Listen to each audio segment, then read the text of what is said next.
重应对呢？BOG 这个队伍，因为他们进攻性很强嘛，然后我们面对 BOG 的话，就感觉我们把回合弄好一点，然后打好自己的团战，应该就很好赢下来。那第3赛段你们队伍进行了人员调整之后，你和新 AD 佳琪其实已经搭档了一段时间了。从日常的训练和之前的比赛来看，你觉得你们2个人的默契程度现在能够打几分？作为组合，有什么样的短期目标吗？我和佳琪也是比较熟了，然后就打个7分吧，感觉就还有很多进步的空间吧。英雄联盟职业联赛第3赛段，您可以通过英雄联盟客户端找上英雄联盟及英雄联盟赛事官网 LPL.QQ.com、虎牙直播、斗鱼直播、哔哩哔哩直播、咪咕视频、腾讯视频、腾讯体育、新浪微博、微信视频号进行收看。电视机前的召唤师可以通过百视通平台收看全程赛事。嘿，来认识一下这位新队友，全新沉淀 CLA， 李宁英雄联盟泳池派对2025新品现已上市，上京东搜赛事预测，使用 AI 预测，助你赢1000元耳机。我在场就是主场，莫兹利安为 LPL 奶一口。全新 OPPO Find X8 系列夜景人像神器，夜拍超清晰，人像 MVP。TCL 全屋智慧家电，峡谷英雄敢为不凡。2025 LPL 官方指定家电产品，更受电竞用户喜欢的能量饮料，有能量当然占马。傲风电竞椅连续5年中国电竞椅销量第1，开一局吗？开就开，保护有度度，尽情开一局。感谢全场保护的杜蕾斯。酷睿 Ultra 200HX AI 高净游戏本，游戏本的6边形战士。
欢迎来到2025英雄联盟职业联赛第3赛段，让我们有请双方战队登场。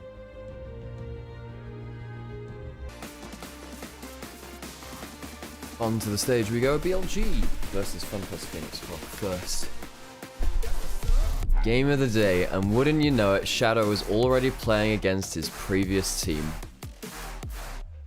Shadow, debuting with BLG just yesterday against Anyone's Legend, beat them.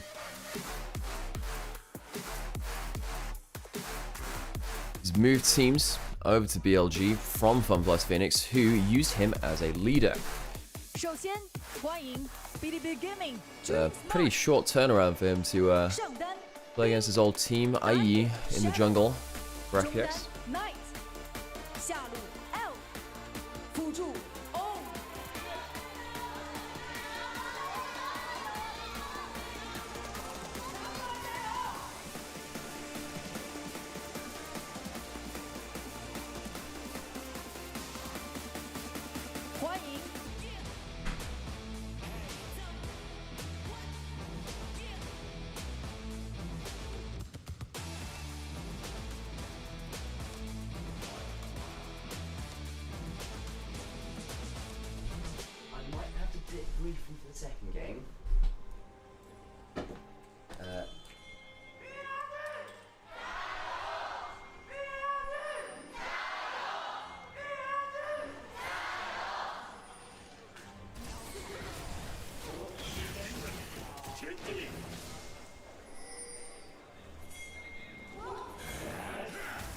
Okay, back in seat, coffee in hand, microphone activated. Some damage done at the level 1, but no summon is used. Do you think anyone's legend is better than last year's BLG? No, I don't. I think they're better at specific areas. I think they're better at drafting. I think they're better at... I think their macro is largely better. I think that because their jungle support is better. I think that Shun and On last year were a very fun jungle supports. But I think you could see where they started to tap out against some top teams. Particularly, I think... I mean, On was inconsistent. Shun would get diffed eventually by players like Ona and... you know, and someone like Canyon or someone like that. But I do think... Oh, is that a little bit of desync on the audio? I think it is. Okay, I'm just going to have to go quickly restart the media source, so just hang on to yourselves. Just 1 second. Hopefully... Oh, come on. Level 1. We'll have to wait until the TV2 just comes off. Didn't end up restarting that. Okay, doing this. Turning it off. Is the media source gone yet? No, it's not. Well, that's really annoying. Sorry, folks. Restart it when it goes like that? Okay, whatever. This will have to do for now. Ooh, going in from On. Getting control over the early waves. So we're going to have to deal with a little bit of audio desync. Sorry about that, folks. I like to sort that out early, but it's not restarting for reasons I don't quite understand. Arrow missing from Elk. Jhin Varus tends to be a bit neutralizing. Because, everyone knows that the Varus is strong in laning phase, but the Jhin farms well, provides not dissimilar things to the Varus. Especially when it's poke versus regular Varus, Jhin, I suppose. Early poke push in. That's a very early recall. Very early recall. What do they want to do with that? I mean, they have Ghost. Is this going to be the Ghost tech where you just goes back into lane? Longsword goes back to lane? Ah, no. Switching very early towards topside. No, mate. There was 100 gift on yesterday, which was incredibly cool to see.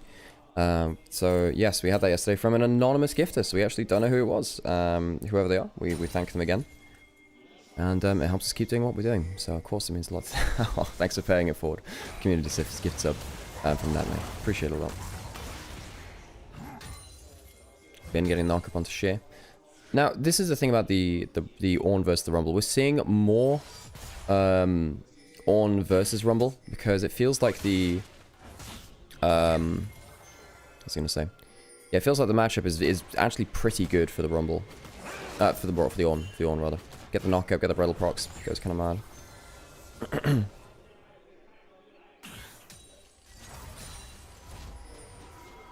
You dodged the 100 gift. Oh, I'm so sorry.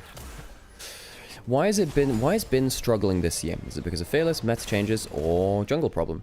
Honestly, I think it's just individual performance. It's hard to see it, but I think it's hard to say it rather. I think it's I think it's individual performance, sadly. Okay, I'm gonna have another go at restarting the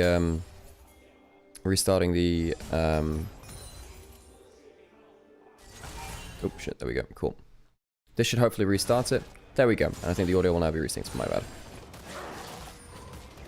There we go, yep, just slightly better, it was half a second off. And I know on TikTok, folks, that there is some audio delay. That is just the way of things. I put it to you as much audio delay as I possibly can. Well, try to counteract it as much as possible. Jarvan's already up here. On's gone in. They have no one on this side of the map. Flash forward from Joy. Gets the knock up, and that's a lot of CC onto O'Ral, who doesn't bother casting the heal. Didn't track the enemy jungler, i.e. getting involved for the first kill of the game. The replacement for Shadow, who just left the team to go towards BLG. Shadow walking around the map. Going towards mid lane. Had a ward on red buff there, so they should hang on a second. Cat doesn't have does have flash. Shadow flash is over it though. Can he trade flash to flash? One more chomp will do it. Flash that. Cat trying to hold on to it as long as possible. Shadow forcing flash of enemy mid laner, and I think that makes a big difference here. He's about to hit level 6. He'd like to stick around, get himself early level 6, and then hold that knife against BLG. Losing that flash means that now Knight with flash can shuffle into him and flash ult him. very easily.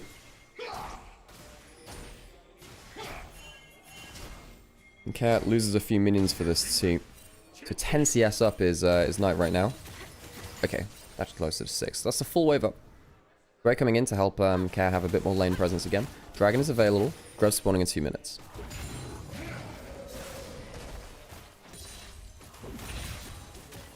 Bin is still Bin. He's only a top laner. If you compare him to 23 and 24 to now, you can't say it's the same Bin though, is the problem. I think, you know, you look last year, particularly in spring, Bin was doing well on strong side, he was doing well on weak side, he was incredible in team fights, incredible at split pushing, he was doing everything. And now he's struggling to do, he was overstaying in lanes, he's being outplayed in early 1v1s. So collapse towards the bot side, going around the back of vision, onto coming back, does have flash, does have teleports, doesn't need that to use that though. Sheer hasn't used his flash just yet. Teleport in, coming from the Alistair, spellbook teleport, this could be a problem. He has no flash. Joy, my friend, that might be a teleport into death. It's a takeaway stake. Teleported to your doorstep. Alistair goes down, 0-1. Sheer didn't have to use the flash. Good discipline from him again. Didn't have to. He might get dove now, though. Okay. On doesn't have that many summons to use. First stun lands. He'll have to try and crash down out of it. He might trade 1 for 1. Getting the flash and getting the kill there. I think that's fine on the 1 for 1 because Sheer is going to miss a double stacked wave. And of course the turret plates are going to go over towards Elk. Even though it's a 1 for 1, it's a good 1 for 1 for BLG. They take the extra summoner, they take the plates on top of it. Elk 101, Shadow 101. Splitting the proceeds there. Just renamed Jway to Uber. That's fantastic. Big Blade, that's great.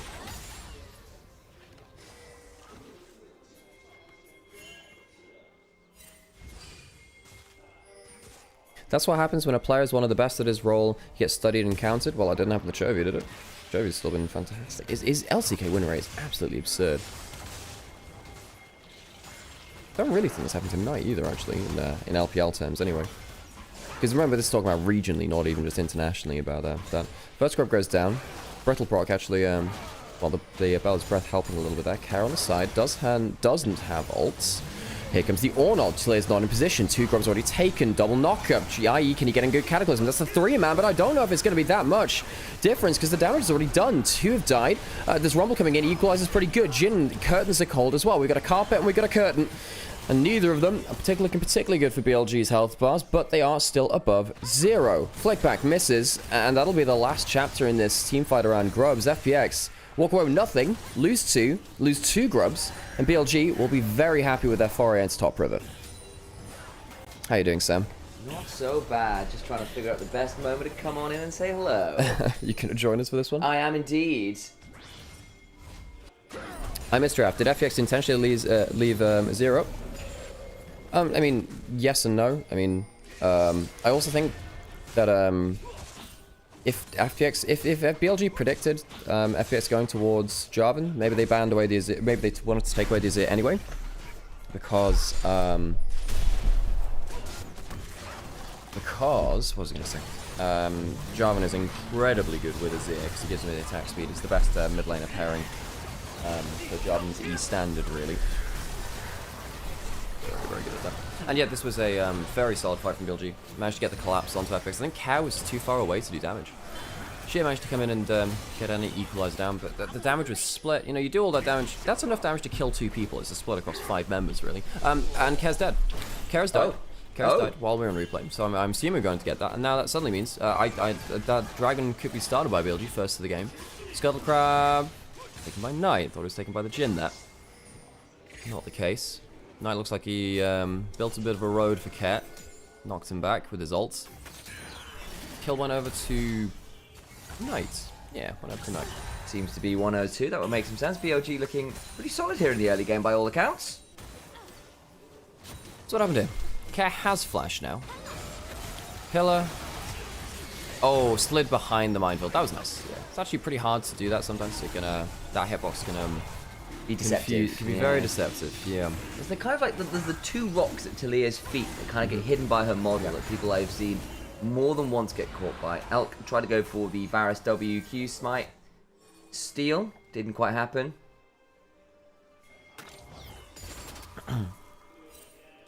Actually picking up the Ghostblade first. I do not like that one bit versus an Ornn. You're against a Trundle Ornn Rel. That's actually a pretty strong front line. You probably need a Lord Dominant Regards soon. I really don't like the Ghostblade in this game from Jachi. I get that it makes you feel safe, but you will get swiftness boots anyway.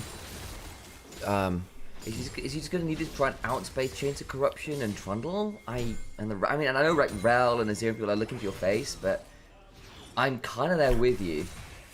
Like, you have the chance to blast this Ornn, who's currently... Hang on a second, going on towards shit. It's going to be a fairly decent knock up. The pillar is good. No flash. Shadow's going to get an extra bit of autos down. A nice charge in from Bin. Ornn will help Trundle pick up the kill. Easy kill, no flash on the Rumble. Had to use that one before. IE's going topside. He's trying to wave clear out a bit. The Demolish proc's already there. And Trundle hitting towers does not give one damn. Ulted into the tower. Shadow turns it around. And Bin breaks the Cataclysm. Oh, Bin breaks the nice. Cataclysm with the Searing Charge. Yes, you can destroy terrain. Thought he could at least force the flash out of the Trundle. Nope, Ornn's here to help. Subjugate traded for Cataclysm, but very nicely done. And Shadow gets to walk away. All I care is very alone. Gonna have to weave as well. Oh, nearly on. Very to close get on the the read timing. on that one. I appreciate the attempt. That's my goat there. Yep. He predicted that he'd move, just miscalculated the timing. Saw the... Because you can see the ult on the ground. By the way, you know when people knock people off the ult, so like when Ari Charm comes out? It's actually a lot easier than people think to do that, because the shadow on the ground where the wall will be appears before the animation for the ult starts, or just as it starts. It's very obvious to tell when it's starting. So in the case of Ari or Thresh or Blitzcrank or something like that, you just cast your hook or your skill shot in a line toward... You don't try and go like a 90-degree angle. You try and get as sharp an angle to that wall as possibly you can. Cover as much as you Because can. Talia will then have to manually click to hop off the wall. We saw another flick back onto Care, who's... Yeah, been a bit bodied by Knight's Azir, and even if that didn't lead to a kill, such a big trade that he's now down 25 CS. That's rough. Yeah, and credit to Knight. I think his laning phase and his early plays have been fine. The problem hasn't been about his early laning phase and early plays, which have been good. It's been about the later game. Sheer does have flash now, does have equalizer coming up in a few seconds. Shadow tanks the turret. Will begin to do some damage, holding the turret for a little bit longer. It's now traded onto Ben, and Sheer is a dead man.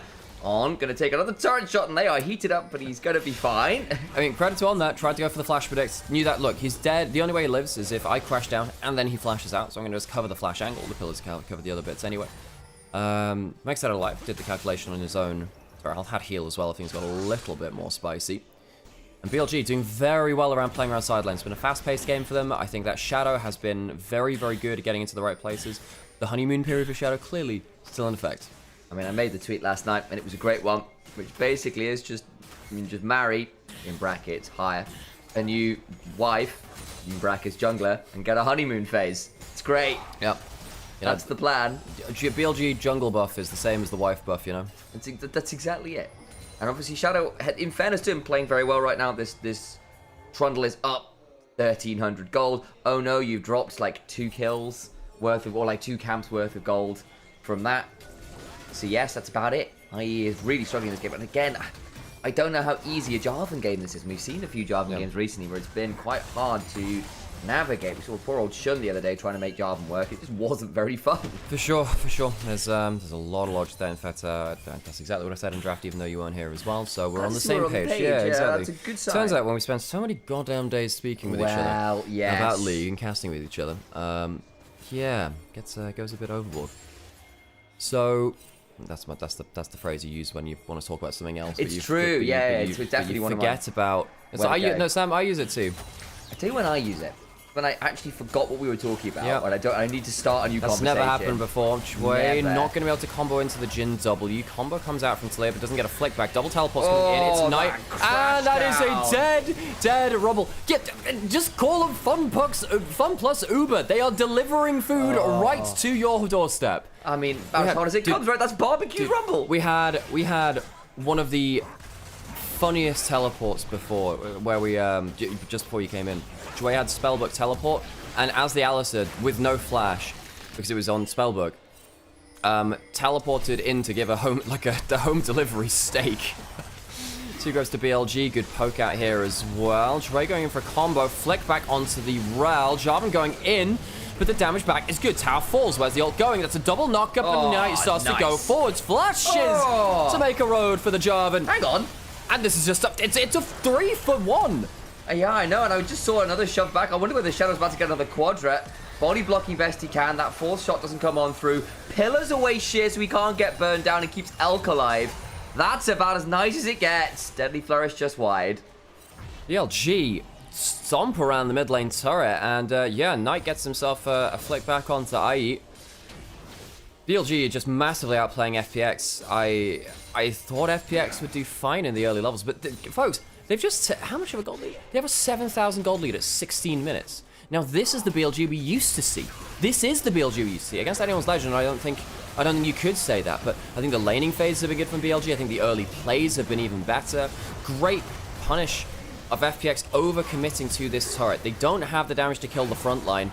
Jarvan not getting threat under the tower, and FPX, I feel like they're just way too far behind now. Playing this draft even at even is hard. Playing it from this far behind, utterly unstoppable. 5-0-4 on the Trundle. Shadow's having a magnificent game. And you're looking at all the people he's got to munch on this game. Like, the Rumble, not going to enjoy it at this point. Jarvan, as we've already said, it's a miserable matchup. Alistair goes in, and Trundle puts a pillar behind you, and you have a bad time. You can be really annoying to the Talir. You can be really annoying to the Jhin.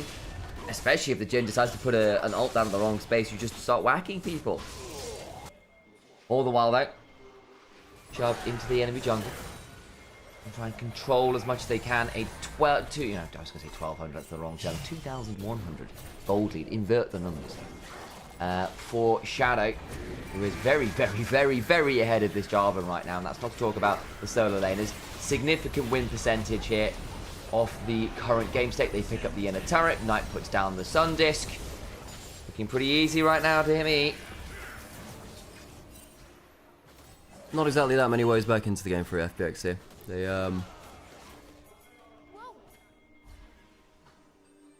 yeah, they are very far behind. As, yeah, FPX, I don't know. I mean, I didn't think the draft was awful. It should be playable, but I think that Care has really struggled to have any position on the map to use his ultimate pillar onto IE, flash over the wall, flag drag cancelled, Cataclysm goes down, but it is, it's a bit of a baby cage. Flash away from Elk, who does get stunned regardless. I think he is likely dead here and will be. Ornhorn comes on through though. They return the favor on the backline, trading out Elk for 3 members. Now Jachi and Sheer need to run away, but to where? Towards the attic armpit. There's no attic armpit. They're going to lose their mid tier too. I actually don't think BLG care to chase them down. We have enough kills, 14 kills in 19 minutes. They'll take the inner turret instead, get a bunch of gold between them. Is anything else spawning? Minute till attic can't, so no objectives immediately up and available. And I mean, FPX credit to them for shutting down Elk, I suppose, who was left a little bit out on the edge of the team fight, not positioned that well in regards to his front line, but that's all they can get. Losing the flashes for that too is a big problem. You have a flashless Jhin, I mean, in fact, you have no one with flashes on FPX now, against an Ornn, against an Azir, against a Rel, who can all ping their ultimates onto you, and your team fight is over then.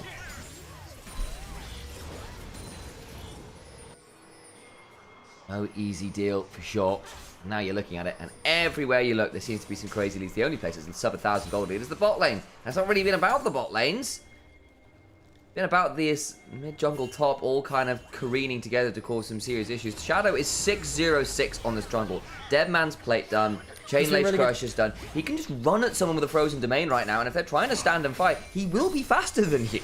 They've always been faster. Didn't really think Trundle would be part of it. Maybe he could be a brute. Could you make like a Jiral Hanai? I could see a brute troll skin from Halo. It'd be fantastic. I think Azir could have an elite armor. Yeah, oh, Azir would be so good as an elite, actually. They basically gave him the Protoss ult attack. Can he shuffle? He needs to not get... that's a bit bad. That's a bit bad. Had no flash. Wanted to move his Q out and then E. Because if he E's then Qs, there's a potential that Care gets the field down.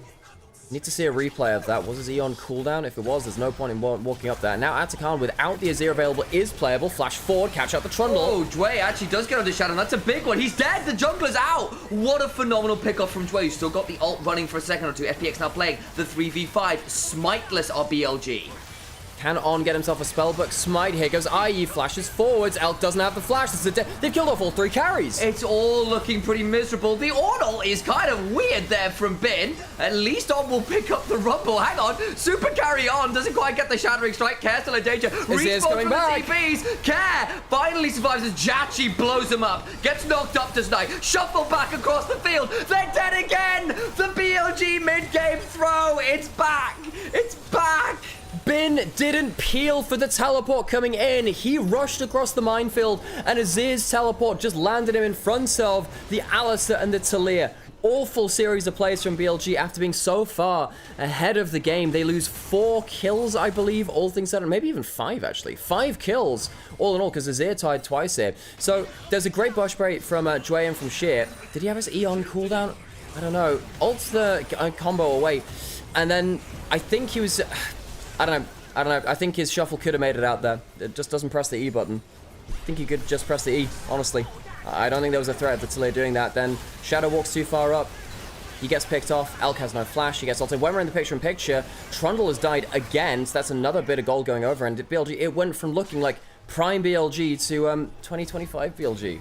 How many times, Alex, have we seen that sequence of plays from BLG this year? Last split, how many times in the mid-game did that happen? Yeah. Be it bot lane, be it around Atakan, be it around the enemy jungle, there would always be this.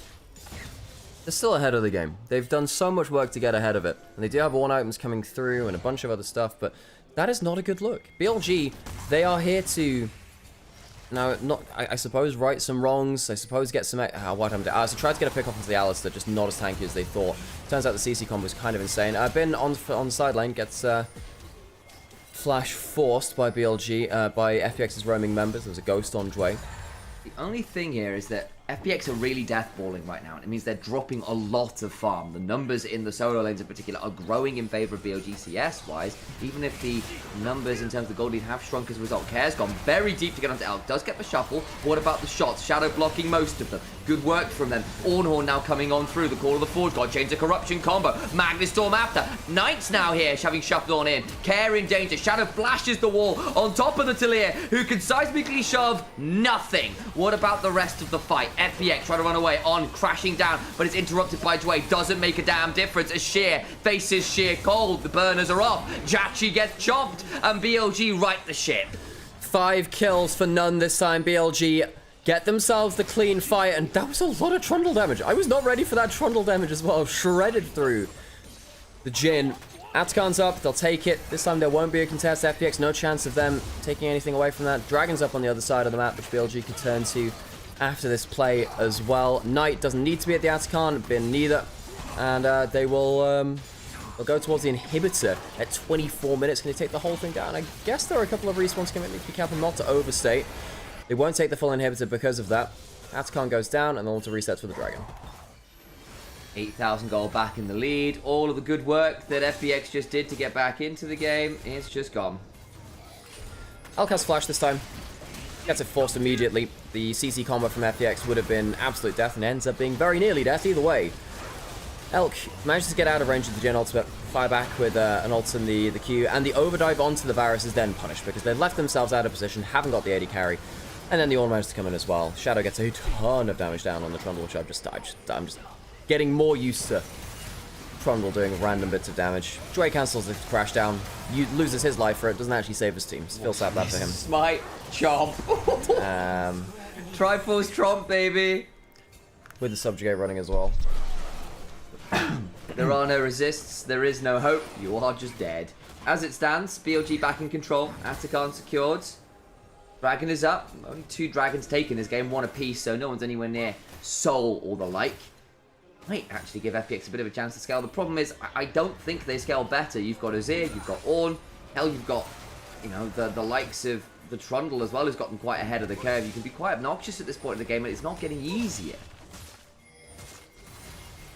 FPX, how do you even control vision? Oh, not able to cancel the ultimate, the first part of it. Not a bad angle, actually, there. Yeah, the first part of the ultimate is a slow. It doesn't stop the ultimate, and the second part was outpaced by the rock surfing. I should just ride the wave there. Don't want to wipe out on that one for sure. Either way, gets Gets out to safety, but it's another Weaver's Wall that's been had to be used defensively. Very rarely we've seen Care get to use that Weaver's Wall in a proactive manner. And that's been one of the biggest differences of this game. Right from the start of the game, Care has been pressured out and collapsed on by multiple members of BLG. There was a 3-man gank onto him. And credit to BLG, they were not a team around MSI that would put resources into mid lane at all. I think that they've been doing that a little bit more in this game at least.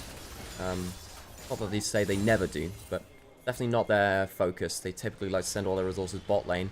They can get Elkan on ahead, get on roaming. I really need to robotically that AL game. Actually, On was on a bit of a flank here. He's a little too tanky for IE to blow up, though, as a Jarvan.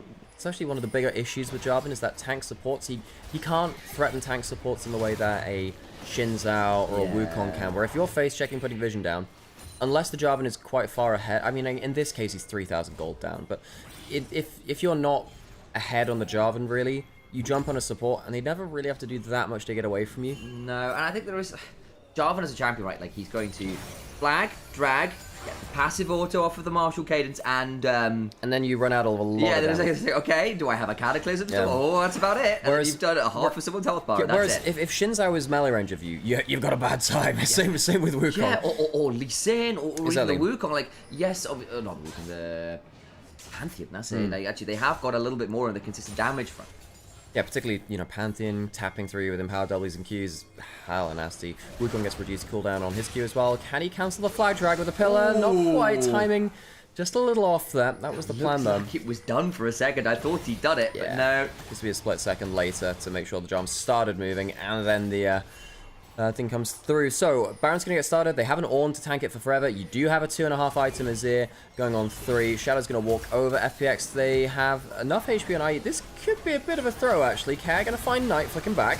Knight actually now in danger, shuffles into the pit. Curtain's now called. He's in the pit! Doesn't steal it. IE is going to die afterwards. It was close. That was not particularly clean from BLG, who let the Jarvan into the pit. On now dead. What about the other side? Ben running at Care. Damage still going down to Shadow. Speeding himself up across the frozen domain. The pillar comes down. Jachi in danger. Weaver's Wall not in time! And then Shadow can keep on hunting the arrows. Just shy of bringing Jachi down to 0. Care now running away as he has to leave his own base gates. And Shadow, oh my days, stay out from his bridge. That's the troll right out from under it. FPX pay the troll toll as they lose the Baron and a whole host of members, all but Jachi dying to the Baron play. BLG shouldn't be happy with that play, though. Jarvan did get into the pit, and things got a bit hairy for a split second. Didn't end up being the steal. BLG secure it, and they get a ton of kills afterwards, too. BLG, a mixed bag this game, despite the gold lead. For a team of their caliber, there are things that they will still have to review from this game, quite seriously. Knight hopping over the back of the pit to give some vision. Don't think that's bad. If it was anyone but the Talia, I think it would have been safer, but the Talia with the flick back is really nasty. And this goes down to 32 HP. That goes down to 32 HP. It's not a bad smite coming through from Jarvan. The smite wasn't cast from Trundle. It was a smite from Jarvan which brought it down to that. Very, very close from IE. Credit to him replacing Shadow, of course, on FPX. Because FPX left. He abandoned FPX to go over towards BLG. There was some, okay, there's some specific wording there, which is probably, that's a bit overdone. But Shadow, apparently Shadow was leaving FPX anyway because of issues within the team and has moved on to BLG. But still, I'm sure the old members of FPX are seeing him over on the other side where the grass is greener and feeling some feelings about that. I'm gonna say he knows these players quite well. He's 10-2-8. Ridiculous, man. Gary, like, again, like, Shadow, not always a perfect player, but he is one of those players that when he snowballs damn hard. See 17 kill Neferi to bring low the likes of JDG. And I think that's just FPX as a whole. FPX are a very spiky team. Care, his lows are very low. His highs can match some of our top mid laners. They genuinely can. If you think that's cap, go watch his games versus, say, JDG last split. And a few other moments. He's had some fantastic upper tier moments, but he struggles to reach them. He'll have a couple of series of split, but that'll happen. On goes forward, maybe a little too far, but does get the engage. Afterwards, of course, followed up by the Call of the Forgery God. Equalizer comes down. On will get traded, but it's already a double over to Knight, who's beginning to get some more autos down. Seismic shove onto Shadow, but again, he gets to walk away from the turret, throws down the subjugate, will not quite die to the turret, or will body block the W. Knight went sliding forward. Now he's actually in a lot of danger. Sometimes does overplay on me this year. Has got the TP to rejoin off the reset with Baron Empowered Recall. Yeah, that he tried to get within range of flash bite. Of course he buys a Magi. Why wouldn't he? Knock him onto the pillar. Yes, and there's the knock up on the pillar. Trundle puts up the bottle rocket. The shuffle comes across. Another couple to his ear. The Nexus turrets fall, and Billy Gaming, electric stuff in game 1. FPX not even really present on the Rift. Had one good fight around the Attica and 4 kills. There's a smirk on Knight's face. Not gonna lie, mate. Those shuffles were not looking the best in his career. But BLG walk away with a win. And we'll see us off with our first game of the day. Hello, folks. I'm Initialise. This is Nymaera. You are live watching the LPL. We should get like a, you know how Toonami and Cartoon Network used to have like, you're watching on Cartoon Network, you're watching on Toonami. Yeah. We should get that. You're watching on the Disney Channel. We'd have been great on Disney. Would you imagine a sibling show? No, me as a kid was very awkward, so I don't think that's I'd be good true. on the Disney Channel. I have to say, I'm glad we've chilled out over the years. Shadow flashed the FPX logo at the end? I didn't catch that, that's great. He was flashing Gen G logos the other day. Does Spellbook Smite ever get upgraded, or is it just 600 through the whole game? 600 through the whole game now. Is it? Because I thought they had changed it to the more you used it, the more it went up. I don't know that then. I thought it was just always stayed at that level. I'll double check. But it might have been part of the buffs. Can I ask for another? You absolutely can. Yeah. Can I have some? I forgot to put some honey. Can I have some honey in it too, Sam? You absolutely can. Dude, my voice is so full today. Yeah, if we can at all keep it just like a point or two less in energy than compared to our usual, it would help me. Because yeah, my voice is. Well, I'll go solve that out. I'll go look at Spellbook Spite while it's happening. Cheers. Do you want to leave the door open? It's a little warm. Yeah, that'd be fine. Thank you. Thank you. Okay. Yeah, and I can put the fan on as well. It says I have a choice right now of putting the fan on or the double don't take damage outside of this field thing was really busted. Elk gets Lucian. He is a good Lucian player. Not really seeing the Lucian army anymore. It'd be more stuff like Lucian Leona, Lucian Braum, which goes in. You can still pick up anti-Braum stuff. BLG will need some extra engage from elsewhere on the map to make sure it's not Braum trying to just get passives for engage, which doesn't tend to work very well. Very much so. What are we now looking for on FPX's side? I think Shinzai works pretty well. I think you, what other... Oh, you Annie Wukong as well is also very true. And I think Care's actually a good Annie. Not sure I'd agree with that. The Care Bear leaves a lot to be desired. Oh, yeah, actually, you know what? We did have the Care Bear comment, didn't we? Okay, the first time we pulled it out, it wasn't fantastic. I remember last split, it was a bit more passable. I don't know. When I saw it back in 2023, when it was the Annie meta, Care was not that fantastic at it. So instead, going towards something like the Aurora, which basically doesn't have bad laning matchups, that's pretty valuable. I mean, I do really like the Aurora mid lane right now. Yeah, I think Wukong and Aurora, in general, very strong duo. Does a lot of cool things. Mainly by having big circles that cause pain to the opponents. Been debating picking up the Jason. Will do so. Knight, of course, actually also a good Jace. We don't really see Jace mid at all. At all anymore. Yeah, Knight is a fantastic Jace player. Yeah, he played it very, very well during the 2023 JDG era. It was him and Scout that the two big players. The two huge mid lane Jace Shadow players. decent at it as well. He was fine, but I wouldn't say it was a specialty of his. That's fair.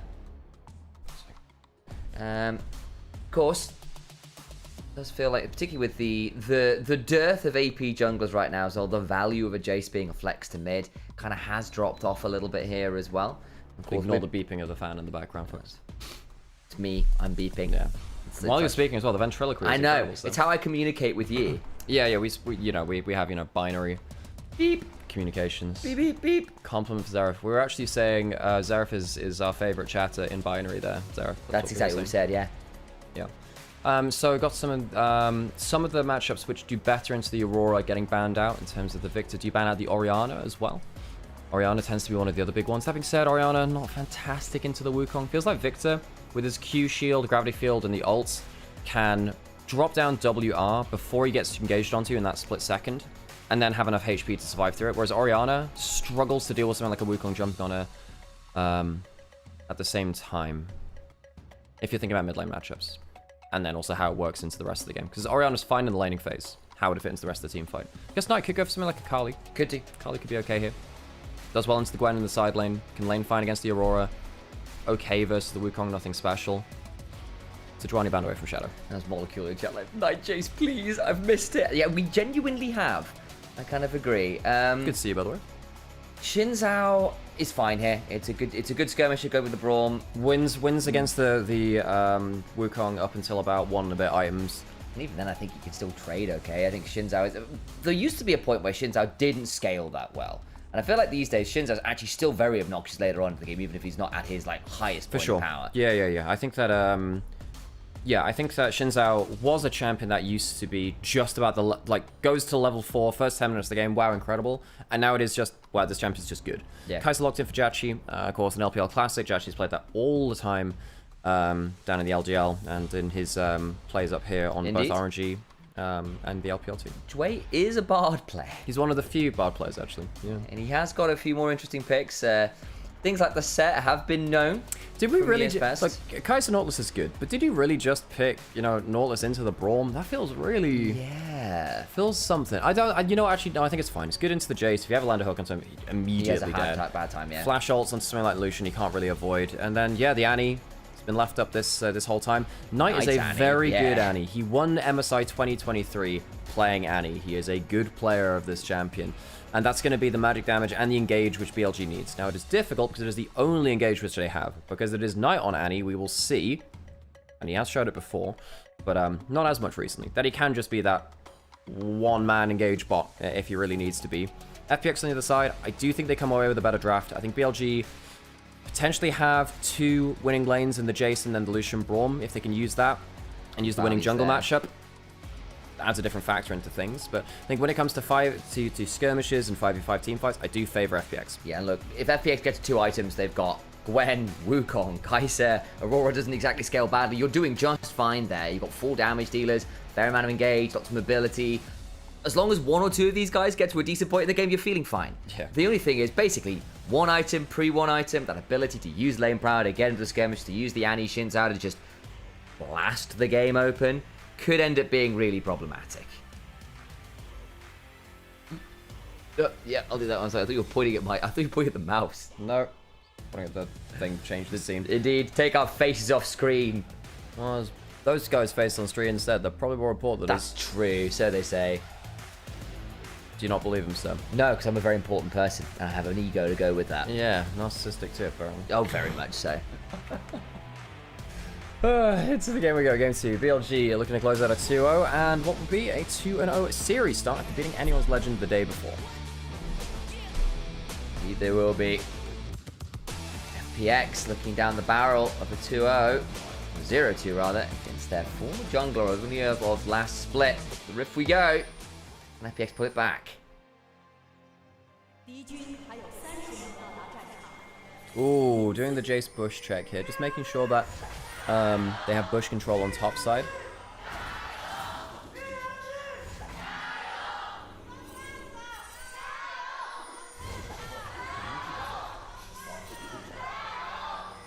Decent amount of Fun Plus fans in the house as well as the BLG ones. And chant goes Fun Plus as well. Fun Plus. I'm glad you're learning this stuff, Sam. Nice. It's important stuff to know, you know. The one as I said that was most interesting recently was the divided house of JDG. Ding dong. It was one half and the other half was JDG, and we had a split lead. No. So, but that is not standard, Sam. It is always Jing Dong. I know, but there was another leader leading a different chat at the same time. It was wild. I know, but they should be talked to, Sam. That's not the way of things. Well, yeah, there's a way we do things here in the LPL. I know. As I say, there was some internal fan drama going on stage. It was great. Actually, I don't know whether it was drama at all. Sam, probably not. It's actually just a really large arena. That's very true. It's been doing the E-start versus the Gwen, gets the phase rush, can knock him back now too if he needs to. Getting decent trading, but Sheer getting the snip and slash off. This is something that Zeus pioneered, which is the E-start. I trying to remember if that was versus Gwen or whether that was versus stuff like Fiora and Jax, you know, stuff like that. Because you use the E-start and your form change to get such a large amount of movement speed that you can outspace, get that extra amount of like spacing. Does lose the wave control here, of course, but just wanted to make sure he wasn't going to get hopped out there. Hits the level 2 now. Not a bad first trade, but Sheer has control of the wave. Does. We'll see where that changes as things go on. We have seen a lot of level 1s and 2s actually be a lot more volatile in that matchup than you might otherwise think. There's a decent proc down to Joy with the Concussive Blows passive. I want to say Winter Spite, and that's actually the Q ability. The Q, yep. Not Permafrost either. All of these things are sometimes interchangeable in my brain. Another hook missed from Dway there, but had a good first one of the lane. Been taking a harder trade there again. No ignite on Sheer. You do occasionally see that on the Gwen. Very Stuff true. like the Jax and a couple of other matchups which you flex around the place. Control of the wave. Been going to get a visit from Shadow. He was spotted on his blue buff. We'll spot him now. Not going to escape on over. Shadow put the Wimbledon slightly down on and ended up face chanking IE there. That's a wild little passing of the ships in the night, but IE... both solo lanes are getting pushed in. You can't really Yeah. fight for this red buff. You can maybe go for a smite. Going in now with this full complement of abilities. He's got the 3 Talon strikes. You'll be able to get it. Does get the red buff. Close run stuff. It was a smite from IE again, much like the Baron last game. IE's the one that smites. Shadow didn't, but IE smited early. It gives it over to Shadow. Was indeed. That could have gotten interesting. I think especially if you'd stolen that, could have been a bit dicey. Until a zone clear as a result, because Shadow's now level 4. And he can turn topside. Sheer is now in danger. Where's the Hallowed Mist? Flash is on the other side. Flash on the other side to make sure the Thundering Blow insect comes on through. The jungler of many years ago approves. Shadow against his previous team wins the smite fight, gets the play top lane. Bin with the insect on Jace. We remember that old god of Lee Sin. And puts Sheer into a point where he's losing a couple of minions to tower, loses his teleport, gives a kill over towards, I guess sadly for Bin, it's over towards the Wukong and not over to the Jace himself. But BLG happy with that, and now On in a bit of trouble because he just ended up getting hooked as his AD carry recalled. Bin will teleport down, making sure that the Braum's not left out to dry. Goes thundering onto that backline there with to the skies, brings that down. Braum's there to defend. We do sometimes see Braum's lane with the Jace, because Jace can sort of effectively be a second AD carry if you need it to be. Question in chat from Twitch. Sorry if you asked this a lot. Absolutely don't apologize. If it's something that we don't want to answer, we'll probably just ignore it in chat, or, I mean, we'll do that if we don't see it as well. But, you know, typically tends to answer most things. But Shadow, I think, has been, what the question was, what are first impressions of Shadow? I think he's been very confident. Stun missing from Knights. We talked big about Zanny earlier. That's not a great start into it. Could have just put that Q through first. Wanted to make sure he could do it before the hop came through. I think basically because that ward was in bot side river brush, Care had some advanced warning. Knight was trying to play around good reaction to, well, you know, very quick engage from that W usage. A good flash out means that it's summoner for none. Could be problematic, especially as level 6 is going to come on through from the likes of the Wukong and the Aurora over the next couple minutes. Yeah. That will be while that summoner is down. Yeah, but go back to the question which is interrupted by that gank, which is what are our first impressions of Shadow? Look, I think before he joined, I mean, my opinion of Shadow is that he is not dissimilar to Beige1, where they both play a mix of carries and facilitation. They are typically leaders of their team, so they like to play things with some kind of go button or something that can control the game. So stuff like, if you're going on carries, it'd be more like the Lilia, because that has the sleep. They play stuff like the Vi, they play stuff like Xin Zhao and whatever, stuff that can kind of control the game and say we're going and the rest of the team follows. They're very similar players in that way, and they were playing on similar level teams before BLG. I think FPX and CT not too far away from each other. Both of them had some punch up moments where, you know, FPX beat JDG, split one of the year, BLG got beaten by TT, so both of them had some pretty high profile wins against top tier teams within the LPL. But yeah, I think Shadow, while he's in that series against AL, it's the only thing we have to go off of. I think he's been not flustered at all. I think he's been very confident. I think that his vibes have been good, and maybe that's what actually makes a bigger difference.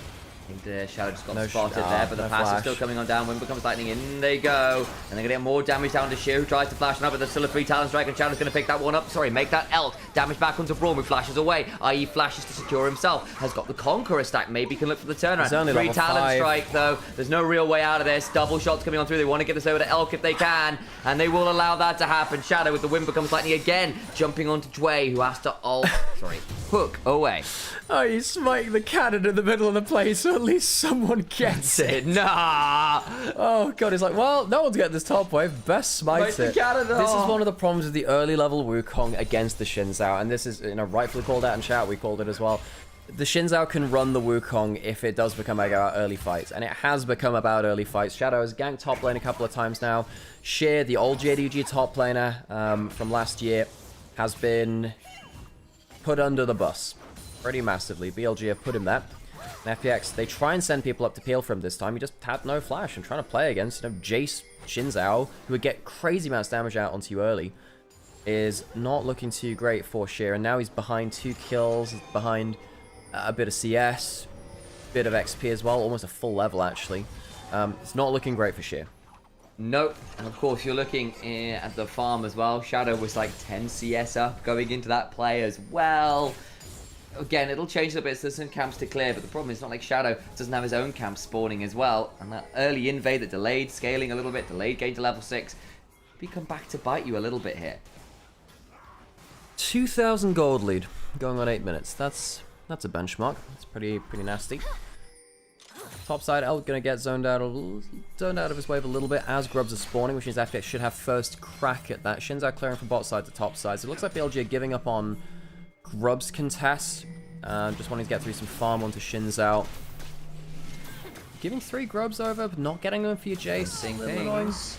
I'm seeing a lot of pings, but it looks like we're shadow pathing away. Okay, so you're seeing pings, but they're blue pings. I saw some red on the wave. Oh no, what I saw was the bloody ward in the back of the pit on the mini-map, and I thought that was a ping. No, they do be blue pings. Shadow can walk up, but 2 Grubs are already going to be gone. And I think Shadow just says, look, I want to get ahead of this Wukong. And in fairness, he is very far ahead of the Wukong. Maybe the call is, look, I've got a kill and 2 assists. If I get a full clear, I get Sundered Sky, and game's over. Yeah. And Wukong can't play the game for a long time. Triforce is a more expensive item than Sundered Sky. So what is 3,600 compared to 300? Is it 3,300 compared to 3,200? Yeah, it's like 3,333 or something, isn't it? It's no, it's not that anymore. I don't think. I think the combined cross is still 333, though, basically. But yeah, Triforce is a more expensive item. On potentially coming towards mid lane. Got a lot of survivability tools between WE and ult. Shouldn't really be a clean kill.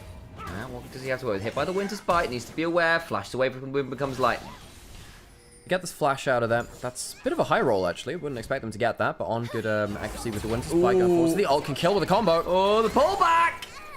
Gets the kill. Knight not having a good Annie game. Not fantastic series from him in general. Had a good series yesterday. His Talia was awesome, but Knight been off form for a little while now. I think his MSI was quite poor by his standards. Yes, there were some extenuating circumstances, but I suppose with the whole team playing around the new jungle, they're still playing around that now. But Knight, that's not a good moment for him. You should know you're in kill threat. Just because people have just ganked you does not change your HP bar. No, and it does feel less about a coordination issue and just some like individual play issues over this one. The Azir was a little bit awkward as well with some of those slides or missed shuffles, looking a little bit over eager.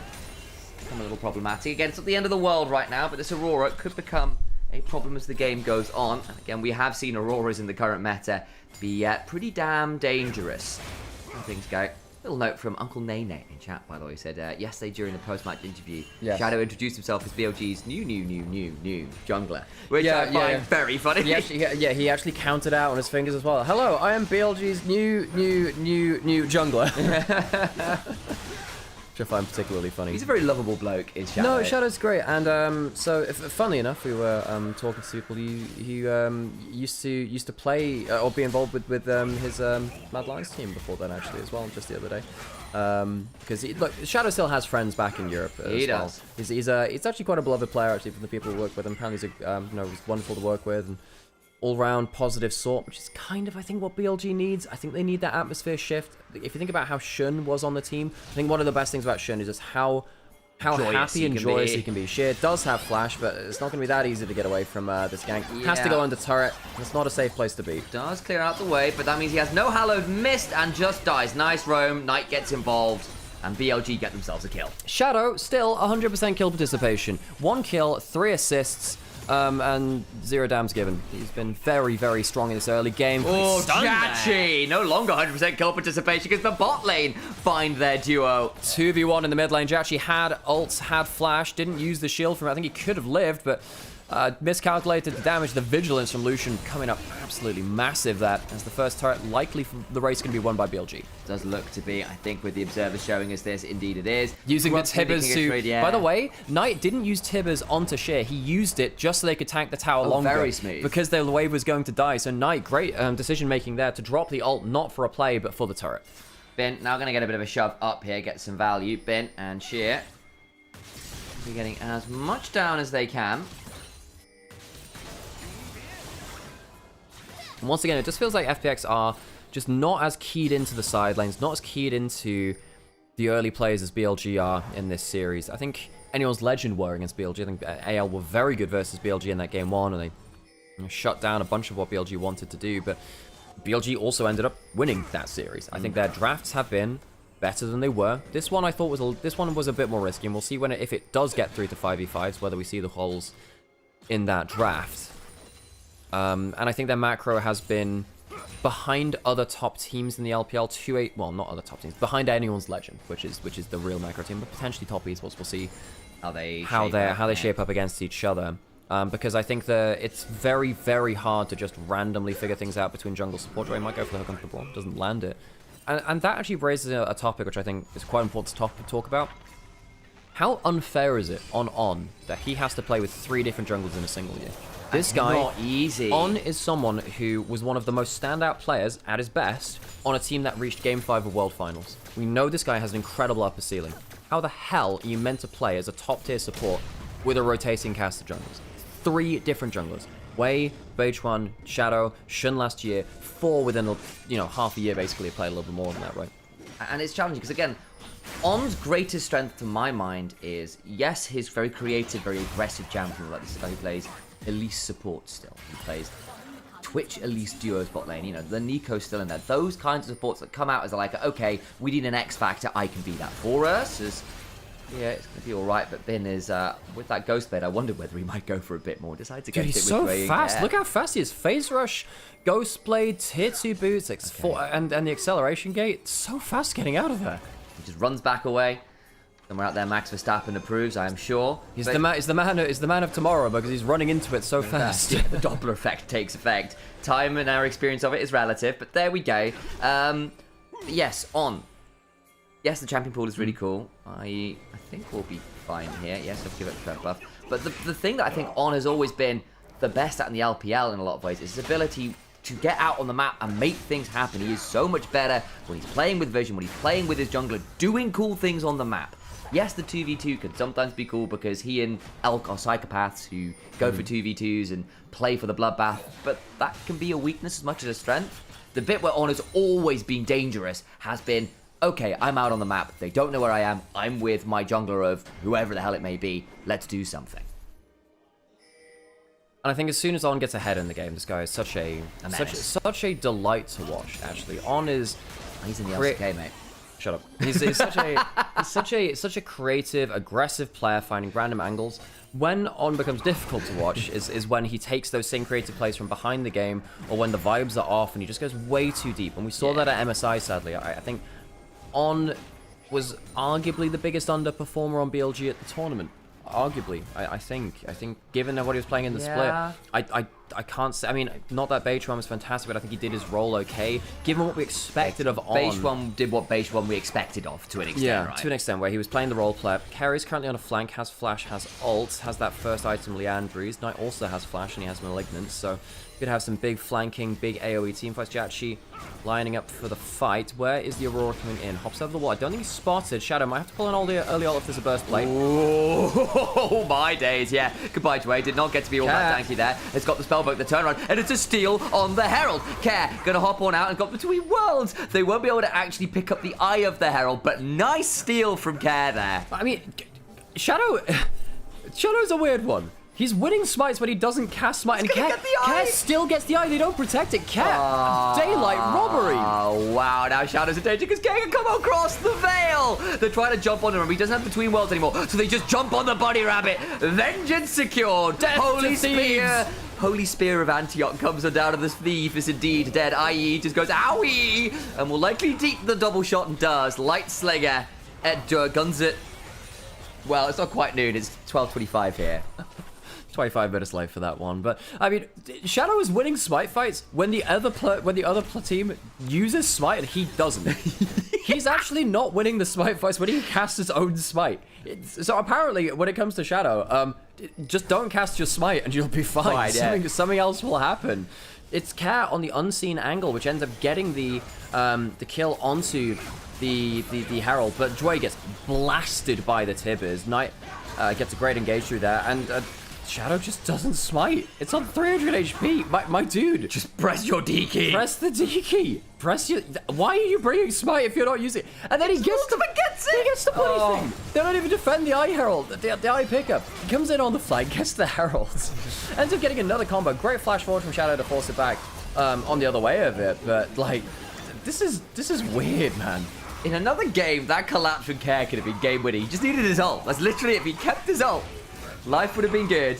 but they end up losing 2 at the end of it. So it ends up effectively being a 2 for Herald trade. A little bit awkward for BLG, but I think it's not the end of the world, and they still pick up a number of kills. Elk in particular, on this Lucian, 4-0-1 is going to be a terror. Shadow as well, 1-0-4, just jumping at Care and saying, yeah, you don't get to stand here. Fight on the bot side jungle, potentially brewing. There's BLG fighting over vision. I think that Elk's Lucian has been massively standout too. Now at 2 items, 4-0-1. Jachi on the Kai'Sa, typically a good LPL AD carry for anyone. Jachi being one of our players which came up from the LDL. No change in that. Really culling onto Dre. Does have the flash. Doesn't want to have to use it too much. The Locket Shield tanks up something, but still half his HP down. Normally reserve that for late game Lucian stuff. Shadow not able to land when it becomes lightning. And just look how BLG are corralling. I don't see a Bromel through. Dre has flash, might be forced to use it. Not quite just yet. Elk.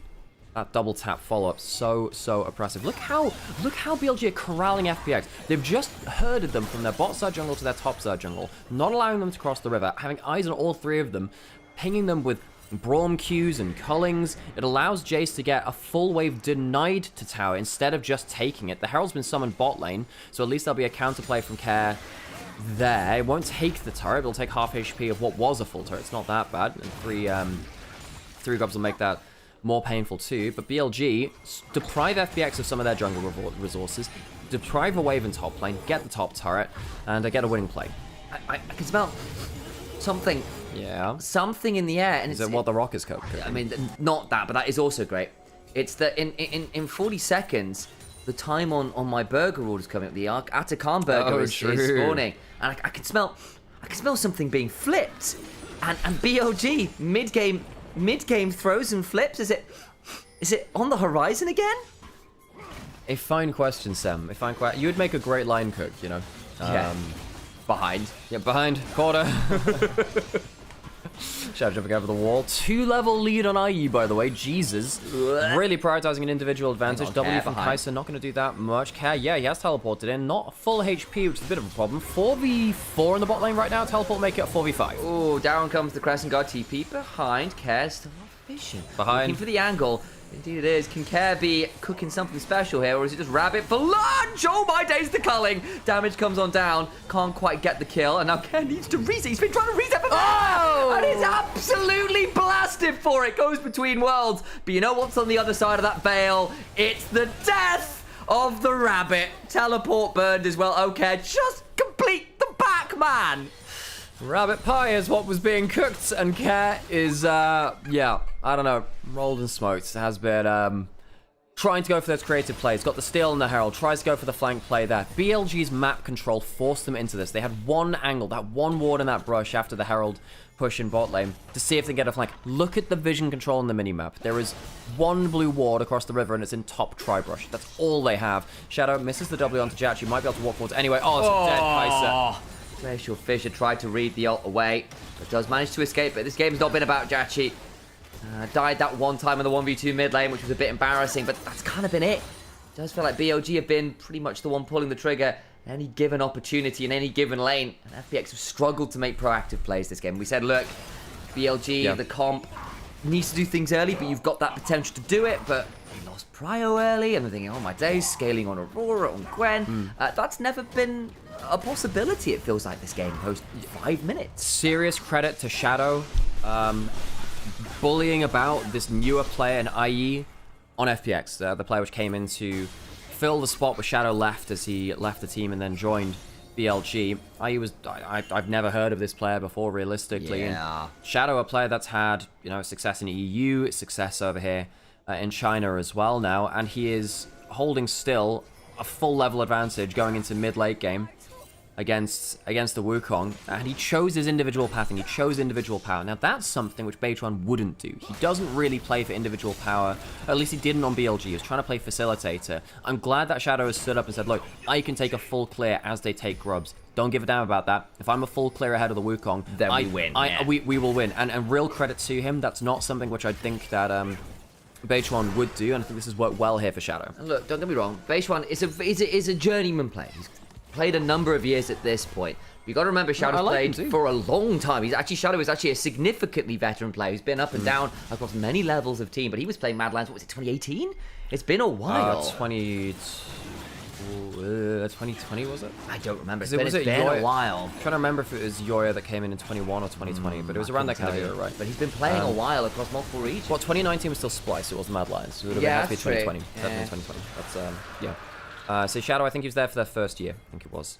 I think he's Italian heritage. Yep, he is indeed Italian Chinese, which is why he's got the EU citizenship. Why he's strictly an import in China, I believe. I'm not sure if he's changed his residency. Yeah, might have done by this point. Yeah, maybe. I'm not sure. I'd have to check. But yeah, no, Shadow, a player who, goddamn, EU talent. What a world we're living in. I.e., forced down to low HP just as Atakan spawns as well. That's a problem. Oh, nice. Actually, little relentless pursuit over the wall there to try and find a slightly better angle. Couldn't quite get what he was looking for there. Low HP, and sorry, Atakan is spawned for, but what I mean is Atakan is up and available, jungler very low. He needs to recall. He will be able to regen and get towards the top side of the map again, but the setup is going to be delayed by FPX. They're going to have to retake the Atakan pit if they wanted it. The whole top side jungle is completely blacked out. BLG, good chunk onto the jungler, and they'll get themselves the Atakan at the cost of an objective bounty and a tower on the other side. You're kind of fine with that. There's the replay in the picture-in-picture. The Glacier Fissure came on down. They did manage to escape, but again, IE took a lot of damage doing it, and the end result is still Atakan, and that is they're out of petals. In fairness to FPX, they've actually picked up a number of petals, so really for BLG, it's just evening things up. Does anyone have any I'm actually quite interested. Anyone across our various chats, as we've got 4 different streams streaming right now, anyone got any favorite memories of Shadow? It's been a while since I've watched him play in terms of, watched him play in those early days. Of course, I watched him plenty of times over in NIP and the likes of that. Actually did quite well over there in his last times playing on that roster, and FPX is decent as well. Still has Flash. He's really getting bullied about though. Shadow needs to perhaps be a little wary. The exhaust turnaround makes things interesting. Trying to jump onto Shadow. Does get to press the crescent gun. Needs to get some healing. It's blown up as a flash forwards to get the weirding down. Works. BLG too far. Lose 2. Now Jachi gets to go to the backline. Bin is low. He's going to take another passive auto. But here finally comes Elk. Maybe look to turn things around. Flashing on forward for the piercing light. The auto. The culling. The brutality. As Elk brings 2 down. Vengeance secured for his jungle support. Care may need to take care, but I don't know whether they'll stop his ankles being snapped. A lucky rabbit's foot on the board here for Elk, who wants the triple, but not before Knight incinerates him as Zombie Annie. Oh, that culling would make a farmer weep. Like a scythe to the corn, cuts down 2 members in a single culling.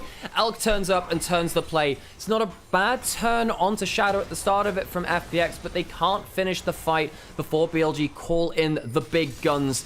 And he's holding, and he's holding 2 of them. FPX, 9,000 gold behind. Oh. The early gold leads from BLG this series have been brutal. Medjai's for Knight has gone for the Shadow Flame second as well. The extra pen on his boots from the Feats of Strength 2 as well. Infinity Edge for Elk. If it was bad before, it is going to get oh so much worse. Got a lot of bounty gold off those last 2 kills, and I mean that more metaphorically. The teleport comes on in, but it's going to be a very, very lonely journey. Oh, Sheer! That TP sucked! So we had the culling of the wheats, and now we've had the shearing of the sheep. Sheer blindly goes into that teleport and is led to slaughter. Baron can be started, no support, no top laner. BLG can hold the tight corridors to the Baron pit, hostage really from FPX. They can hold these choke points. Shadow, Elk, gonna start 2-manning this. You've got Braum, you've got Annie with flash up, who can seriously damage someone else. Bin might get engaged onto, currently a 3v1 onto him, but it'll be at the cost of the Baron. He flashes out. Trying to jump away, Bin. Speedy flash from Jachi finally brings him life. Knight gets the kill back, though, and Jachi gets tagged by the Q, force the cleanse out of him. Knight no flash now. Can they follow up any further? Care, decent combo back. But all of this chasing is happening while BLG get themselves a free Baron. Bin spends so much time letting them chase, it causes too many issues for them. On might have gone too far, but he has a locket and will stay safe. Locket value very high there. To reset, they pick off a couple extras. Jachi being down the double summoners. Important there. Lead to too much. Knight hovering over the angle here. TP behind. Is that actually, it'll be, I'm assuming, on rejoining with that spellbook. Indeed, I am correct. Glad to see I am still able of doing some basic problem solving. Yay! 18 stacks on Knight's Mojos. That's, yeah. That's a classic. BLG. It was after a rough start to the game as well, to be fair. Yeah, no, his first stun of the play, his first stun of the game where he tried to catch out the Aurora mid lane wasn't fantastic. He's had some meh moments, considering that he's had some of the best results on Annie of all time, and I would consider his MSI 2023 run to be the best Annie performances I've ever seen. That T1 series he had versus them at MSI 23 was absolutely insane. I had the pleasure of watching that live in London. The Prey Seeker Void Seeker rather does not steal the dragon. That means it's Infernal Soul to BLG. By the way, we kind of overlooked that because, well, I don't know, everything else is going wrong. Surely it can't be a soul already. Yes, it is. 28-minute soul for BLG. First 4 dragons of the game. If it was bad enough that these bursty triple lanes from BLG are showing already, it's going to get even worse. Pushing in towards bot lane, Elk. Almost at 4 items, almost at the Lord Dominus regards. Care on a flank, spotted out by Control Ward. Might go for the big flank. Aye, tons of damage onto him. And Nautilus is dead. Nautilus is just dead. Care on the flank. Bursted as well. Brutal stuff. All the while, Lucian just shoving down this bot lane. The 2 members down. 3v5. Can FPX find any way to stop the Billy Gaming onslaught? Hard to see it now. No mid laner. I think that Aurora was the key to getting any turnaround, and the key is snapped off in the lock. The door is shut. He flashes forward. Elk caught out. They have the Infernal Soul. Elk might go down. Oh, it does indeed, but they'll lose the Wukong all the while. Now Jachia alone on the backline with no summoners. Goes down as Knight picks up the double. Nexus turret's under siege. Billy Gaming 2-0. Shadow still on honeymoon form, clearly. Shadow flashes up the Fun Plus Phoenix Samo. His previous team, yeah, maybe losing out on the divorce a little bit. BLG, though, they've got a new hubby. Shadow.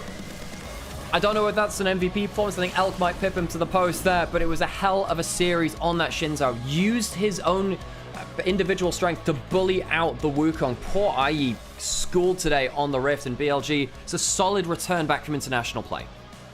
Welcome back indeed, and they are looking pretty damn good here, especially considering who they've now beaten. FPX is one thing, but of course, remember who they beat the first time around. They'll take that win every day of the week. And second series, so stick around, folks. Second series, which will be starting, I'd say 20 minutes after this one, is Anyone's Legend versus Weibo. So we see a second series from Anyone's Legend. Weibo, consistently inconsistent. You never know what you're going to get from them. It will be, we'll see what we can, we'll see what we see out of Weibo, you know what I mean? Like, I'm not going to promise you that they're going to be contesting Anyone's Legends the way that that we'd like them to, but Weibo do have a decent upper ceiling as well. Anyone's Legend, not the best form in games 2 and 3 versus BLG. So, yeah, I wouldn't mind if Shadow got MVP here. He did show off that he is the better jungler and pressured the role in general. I think there is an angle to vote for an MVP. I do think that him choosing to get individual power in that second game was really good. His early kill participation was fantastic. He maintained that the whole way through the game. Kind of baton pass is the way you're meant to as a Shinzao towards his carries. And that was, in fact, very impactful to see. Yeah, I think it likely will be Elk, because I think actually some of those fights later on, Elk just mashed it. I haven't seen a culling kill 2 people in pro play in a while. I know they were low HP, but getting a double kill with a culling is really sexy. Like, that's just great. I can also see why Bin's getting some early love here as well, because actually early on he just mashed. He was like 3k ahead individually. However, he was set up for success by Shadow Gank. That's true. Where Shadow, That's very Shadow won the Smite fight on red buff, ganked top lane, got a full 2-level lead over his jungler, and was the early game carry. It was absolutely insane. I thought he was really good. So for me, it's between Shadow and Elk for me, really. Elk for the cinema, Shadow for the actual substance. You need a break for anything? Are you good? I could use a cup of tea. Do you want to go? Do you want a break for anything? Are you good? A horse game, but you know. I'll do the horse game. Do you want to make you a coffee? I've got enough one right here. So. That's fine. Both wins originated by Top Gap. I think that game 2, I actually think the main difference was Shadow just being so far over IE. Like, Wukong just didn't know where to be on the map and was particularly lost, really. So that kind of sucked. Okay, well, folks, thank you for watching the first series. We've got second one coming up, as we were just saying. Do you want me to source lunch? Yes. That's what I'll do then. I'll be back. Oh, by the way, Sam, there is an app which we really start using, which is, what is it? There's basically, like, I think it's Too Good to Waste or Too Good to Go. Oh, yes, you can get, like, leftovers. Yes, we should do that. Absolutely. We've got so many great places around here. If the food's going to go out anyway, and God, like, yeah. I'm not picky. No, that sounds fantastic. Yes, I don't know why I don't do that more. Anyway,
Guess I remembered Sam had gone out for lunch and was not here to cover draft. Okay, into the draft for the first game. So sorry, folks, didn't mean to leave you alone with that one.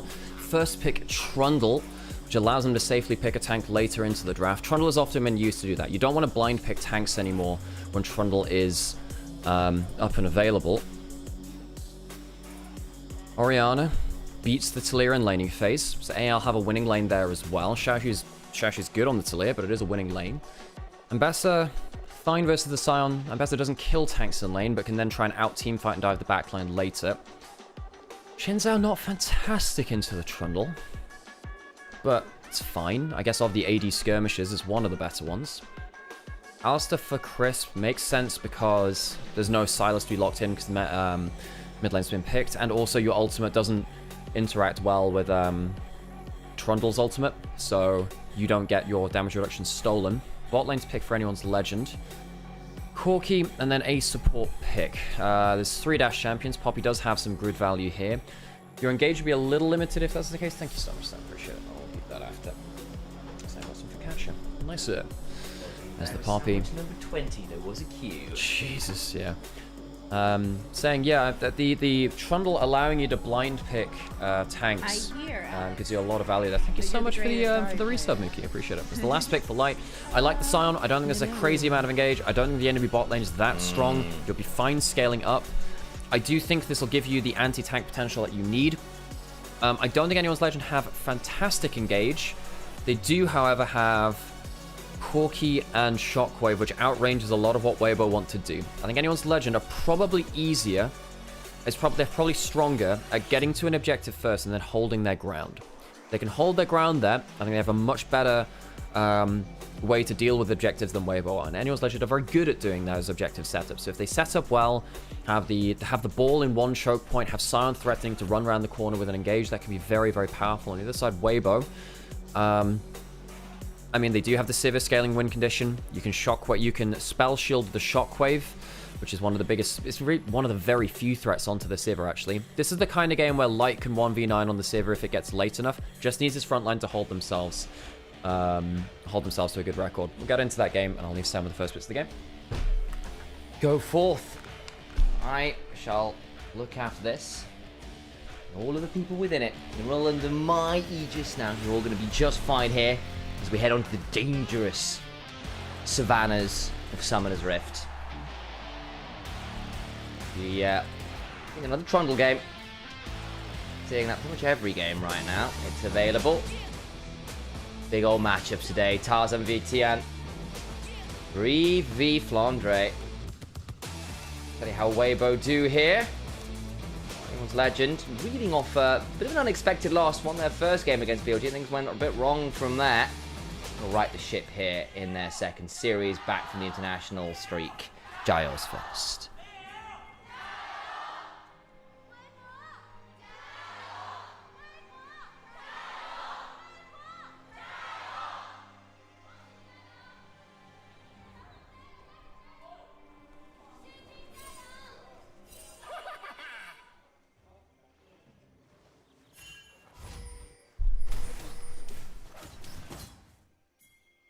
So,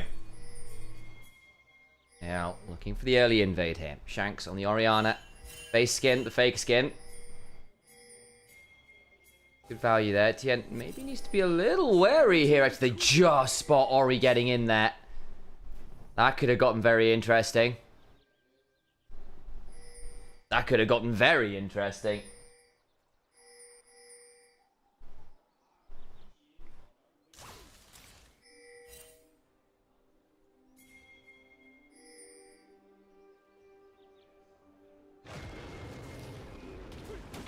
Doesn't lead to all that much as yet. Oh, thank you so much, Pintalus, for the gift sub as well. Much appreciation there for looking after us. Holy moly. And Strausker as well. Oh, people are looking after us right now. Appreciate you all for throwing that out. A little bit of a celebration. Start off this game. Want to make sure we are shouting that out, even if we are looking at some stuff on the game here. How likely is Flandre to do well this game? I mean, he's on his Scion. He's a very good Scion. I don't think he's actually going to be getting all that many kills per se this game, but he is going to be a really obnoxious frontline. He is probably the best Scion in the league, I think it's fair to say. And that should be pretty fun. I think Breathe on the Ambessa. Breathe is one of our best Ambessas in the league, which makes that top matchup quite entertaining in its own way for all that it is a tank v carry matchup. Flandre is one of our better proponents of that one. Exactly how that all works out.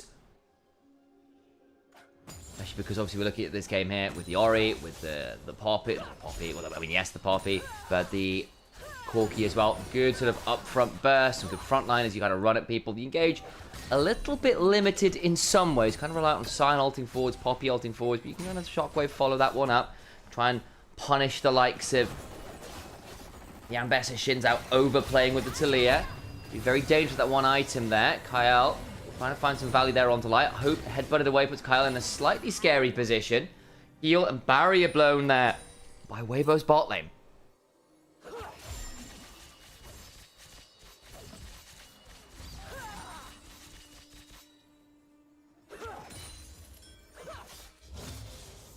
Who did AL lose to? It was 0-1 BLG. They lost to BLG yesterday. It was a whole thing. Very exciting. We'll see how they do, of course, here. As AL had a really good game 1, and then the drafts are a bit off in games 2 and 3. Felt a bit awkward. Again, they've just been on a massive international tour, right? They've not had a lot of time to breathe. Shanks, I don't know if anyone saw the pictures. Kitty posted a picture on Twitter, it was fabulous, of Shanks looking like he hadn't slept in 72 hours. Basically because he hasn't, he's been traveling so much. So they are, I think, still a little bit fried and dealing with stuff. Oh, Kyle, nice little angle there. Only really gets onto Chris, but actually the turret shot's beginning to fly on through. Tien slowed down, but didn't take additional aggro. Nearly very smooth there from Kyle on the Poppy. The dive came on through there from Tien, but didn't lead to all that much.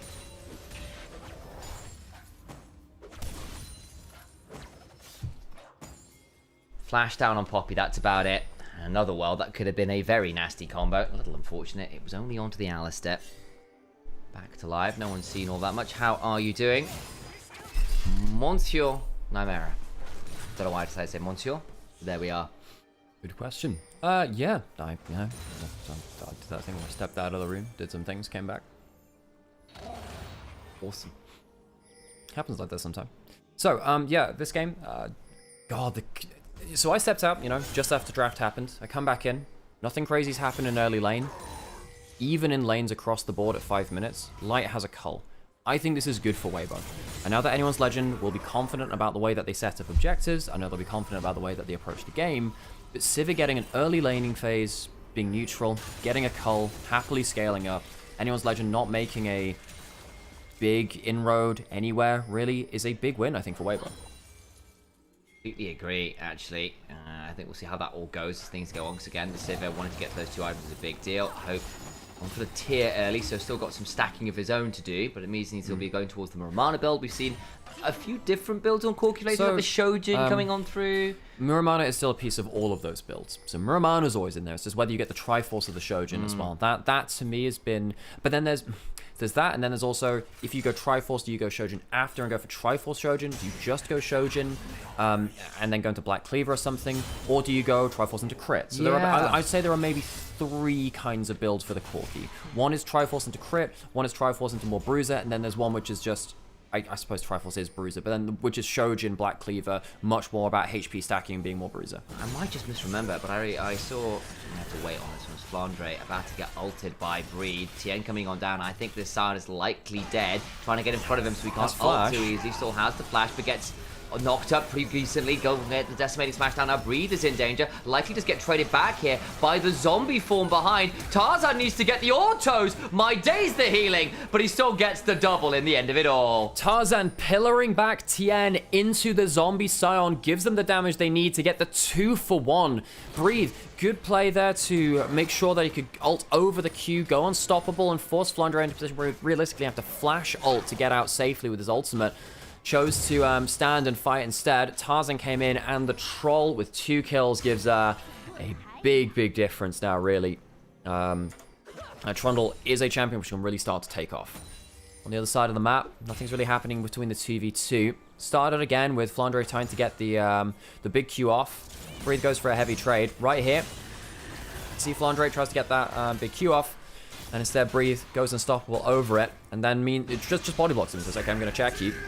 Still has Flash, though, even at this point. Has Flash, charges up another Q, forces Breathe to go into a position where basically he can't get out.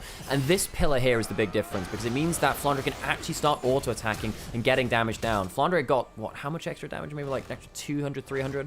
Goes out of vision, hops out, chomp, auto, dead. And it also meant that Tarzan flashed before the 3 Talon Strike knocker could come in, because if he got knocked up there, I think the Trundle dies in the 2v1-ish. I'm not so sure. Chomp kills 1, no flash on either of them. I think that's a bit extra, personally. I mean, it's basically if Tarzan didn't flash, because basically Tian had the 3 Talon Strike prepped, and there was a Lacerate up for a Breathe. I've seen Chomp do some despicable things, my I don't know friend. whether he gets to press Chomp, that's the thing. Well, worked out well for them.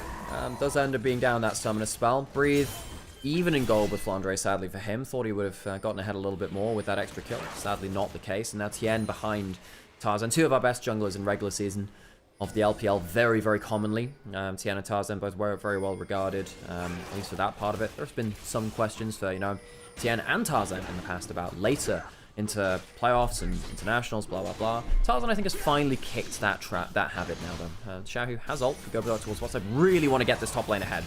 They really, really do. Xiao's coming on down. Seismic Shove's going to come on through. Nice ult to immune it. And she would have walked under the turret here. Takes a good chunk, but doesn't die. Really good ult to go unstoppable. One of the most powerful things that Sion can do, much in the same way that Ornn is useful too, is you don't have to use your ultimate or your big skills to go forwards in a team fight. You can hold a space and then ult backwards as the Sion, in the same way that Ornn could do it with a W or something like that too. Going unstoppable through that means that Taliyah loses a lot of damage. Can't proc that minefield. Andre. Yeah. Bring down a few more autos where and when he can. Got a slight desync in the audio. Just heard it.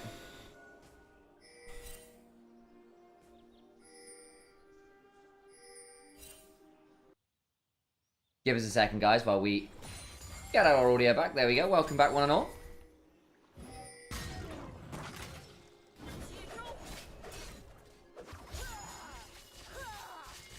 Well, Hope, Kyle, give us some extra poke on down here. Tien and Chris looking to fight over this topside Scuttle Crab.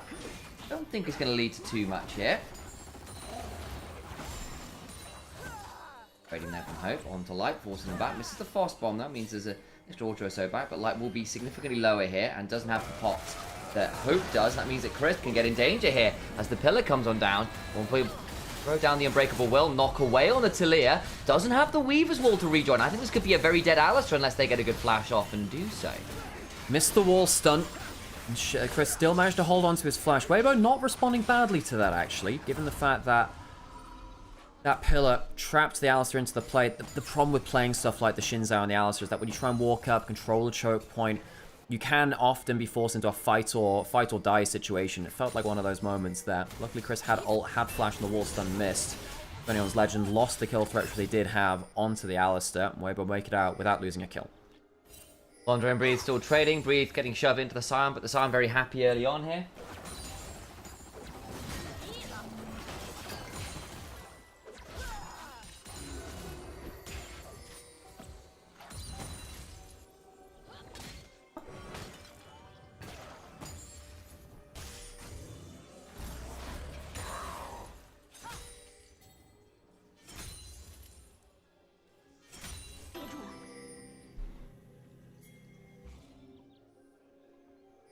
Out into the enemy jungle here. Find too much. Been a relatively quiet early game outside of that early craziness in the bot lane. Bot lane's being down there in some weird Australia lane scenario. Aside from that, not really all that much happening, which is going to be an interesting one because, of course, you are having a quiet early game into a Sivir, but on the other hand, it's a Taliyah and Shinzao, which can be pretty obnoxious early, so I didn't see where things go. AL sometimes are a little bit quieter, wanting to play around with objectives a little bit more, unless Tarzan's got some madness plans. I don't know whether I agree with that, because versus BLG, they were fighting all the time early. That's true. And actually, when I think of anyone's legend, they are still an early skirmishing team. In fact, one of my biggest criticisms of AL is that they don't take small wins. They look for those bigger plays. They're not a Gen G that will give up everything to to kind of scale up into the game, right? They definitely are an early skirmishing team. I guess my point is that tends to be around objectives, right? But, I mean, I'd see that around first Grubs. I see that around first Dragon. You know, they've happened by now. Yeah, yeah. So, yeah, personally, I would expect them to be more active than this. I mean, and again, in this kind of draft, I think Weibo benefit from slightly quieter game because the Sivir, I think, is the game breaker. No, for sure. It's risky. I do think Anyone's Legend have the better draft, but Sivir is the X factor. If Sivir gets to safely, you know, as we see here, stack up the cull, stay even if-ish in CS, which is what they've done, Weibo have a win condition, which is quite powerful and quite hard for AL to play against. Yeah, I think it probably can be, especially because they are a relatively short-range team, and generally from the Corki, these days really has to get quite close to make things happen, and that can be pretty good ricochet targets for Sivir. Trundle in particular does not enjoy that, for all that the pillar can be quite annoying for the Sivir. Besides the Shockwave. The Shockwave is the one thing, but the problem is if you have one threat, Spell Shield. So you have one thing to stop the Spell Shield, which is what, stop with the Spell Shield, which is what he will do. Breathe, not getting craziest advantage on the Ambassador. Weibo really tried to set him up. If the Ambassador was further ahead and they had won in that bot side play and they had got that second gank from the Talia onto the side to work out, then you have a really good pressure valve to hold side lanes, get better objective kind of objective entrances and stuff, right? Access to objectives. So you can push out a side lane and come from another angle. But they didn't quite manage to do that. Flandre's done well at absorbing pressure, calling down Tarzan. Dragon spawning now. We'll see whether Weibo wants to fight this one. They are teleporting down with the Talia. I don't think they have to. They have that first Dragon. If anything, Weibo can play the slow, play it through side lanes, and wait for their Sivir to come online. Flandre trying to do the Scion bush bait thing where you stand there and decimating smash and hope someone is unwise about respecting bushes that Scions may or may not be standing in. Garen bushes of old. Still a strat in top lane. And was just looking to see if he can catch on to Shanks, gets hit with a QW instead. Wards traded around the Dragon Pit, as Crisp was in there putting down a Control Ward, I believe. Spots out those two and denies that vision. Mid lane push starts, as before every objective starts, you really want to make sure you have that mid lane pushed. Seem to be that way. Now, be looking to get some value here. And they find his Tarzan will throw it. Frozen Domain, Crisp without the flash could well just be dead here. He's got an Unbreakable Will, but I don't think it keeps him alive for all that much longer. The headbutt's decent. Can't blast Cone because Tarzan presses the Q. Gets the Smite fight as well on the blue buff. Weibo cannot afford to give Anyone's Legend access to the river first, and they be the ones to walk in unless they're ready to fight. They weren't ready to fight. Crisp goes down. Big overstep and an obvious draft mistake from Crisp. Do that, the bottle comes on down, Xiaohu knocked away. It's the same problem. Again, Weibo gave Anyone's Legend control over the objective, and they used that pillar and the poppy to force Weibo to say, look, either you're fighting or you're dying. Right there, Crisp was alone. He was walked up way too far without his team there. He ends up dying using his ult as well. Xiaohu loses his flash from a similar scenario where Weibo disrespected Anyone's Legend around the objective. You either give it up or you approach there in force. No half measures, that punishes you. It really, really does. Now, Herald gonna get a bit of a start here by Weibo Gaming, see if they can find their way back into this. They're down about 1,000 and a bit gold. Game breaking as yet, but still definitely getting a bit problematic. A lot of it's in the Trundle as well, but all the while Tarzan's turning up. Shadow did it earlier. Tarzan's trying to do it again. 38% damage to turrets. See whether Tarzan can match that number. This turret just disappears, my god! Trundle on towers, man. Trundle on towers is a hell of a lot of it. Top, hang on, Flandre might get an engage onto the side here. Trundle's coming up. Orianna doesn't have TP. Oh, okay, Light will backstep, but he's just taking so much damage. Spell Shield's at least part of it. Beginning to turn it around. TM presses the R button, but the big pull back there with the seismic shove is solid. But the massive Keeper's Verdict after. Breathe, flashing away. Hope gets the kill on TM. Light takes too much damage at the start of the fight, and despite there being a triple flick back from Xiaohu, it doesn't make up the difference. Light doesn't have the items to turn the fight yet, and Anyone's Legend find a good engage in mid lane from Flandre to make sure that Weibo can't punish them too hard in that mid lane.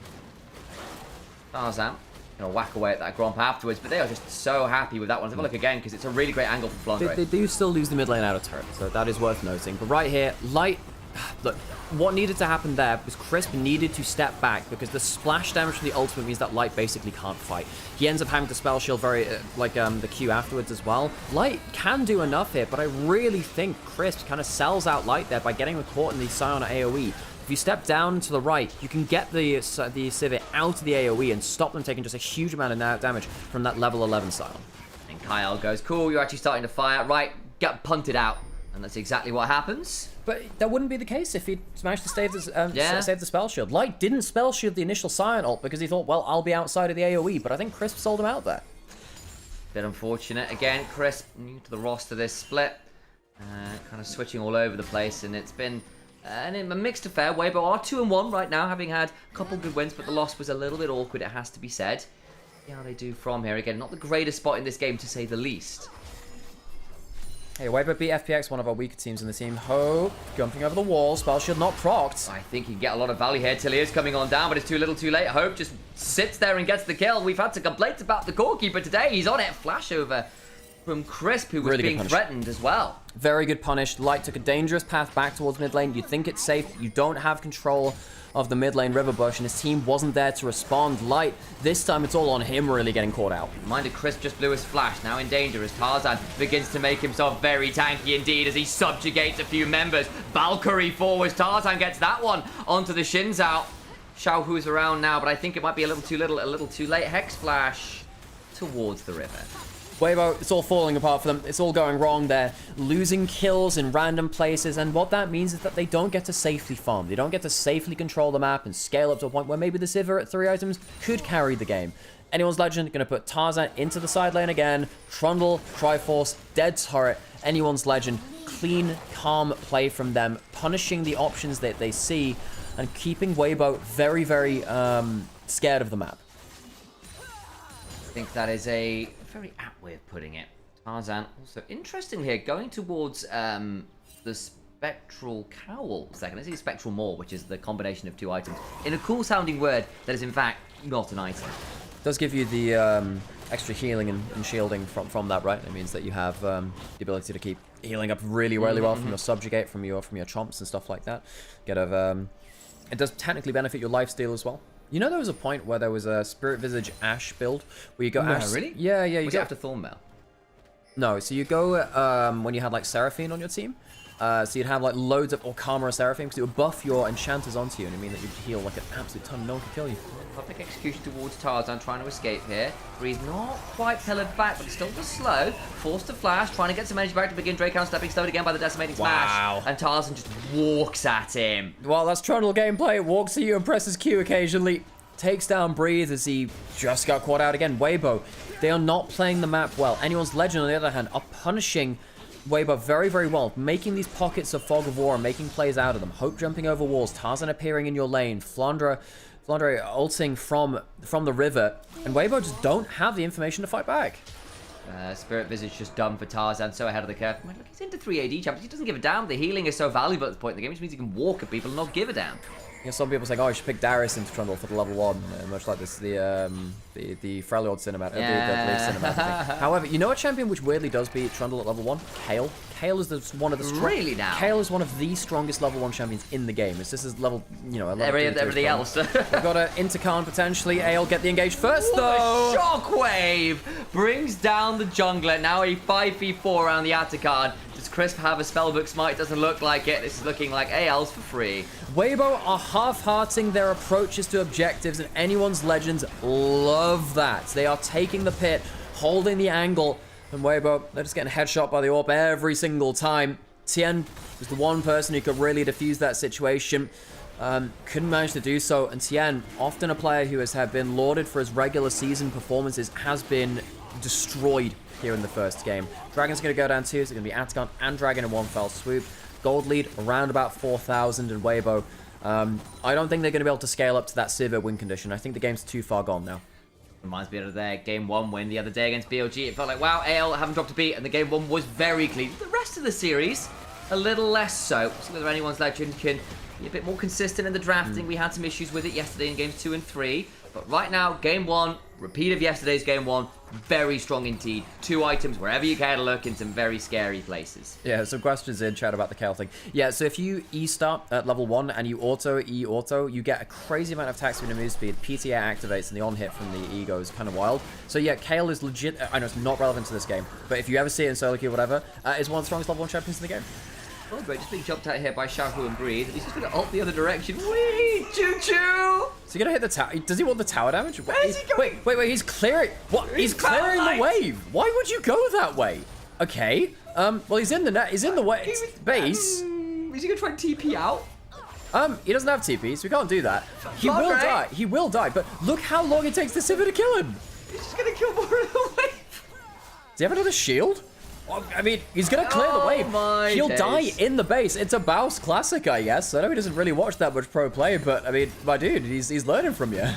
Okay, I'm gonna get the W down. All the while, you've got 2 people busy, which means you can potentially run people. Though Tarzan, though, being engaged on by the 2 people in the base because on the hunt is a hell of a thing. They do manage to run on over. Breathe now looking at Kyle, who's in dangerous position. I think anyone's legend have overplayed this a little. Have to back away. They've overplayed, but they don't lose anyone but Flandre, who clears a wave in the base anyway, so he stops Weibo from pushing apart that side of the map, and that was a hell of a damage check to say, well, Weibo, you don't really kill the Scion that well. For those of you that remember the Anyone's Legend series in, I believe it was Split 1, where he just kind of walked at the Nexus. It took him 60 seconds of walking at the Nexus, but couldn't get through it. It was like a 90-second clip, wasn't it? It was bloody ridiculous. And Sivir needs more items to deal with that. Needs a Lord Dominate's Regards. I think you desperately need that, not the Infinity Edge. You very much need that. Light used that key on the way to clear it out. Hope does a ton of damage, though, knowing that Light had to hit the minions.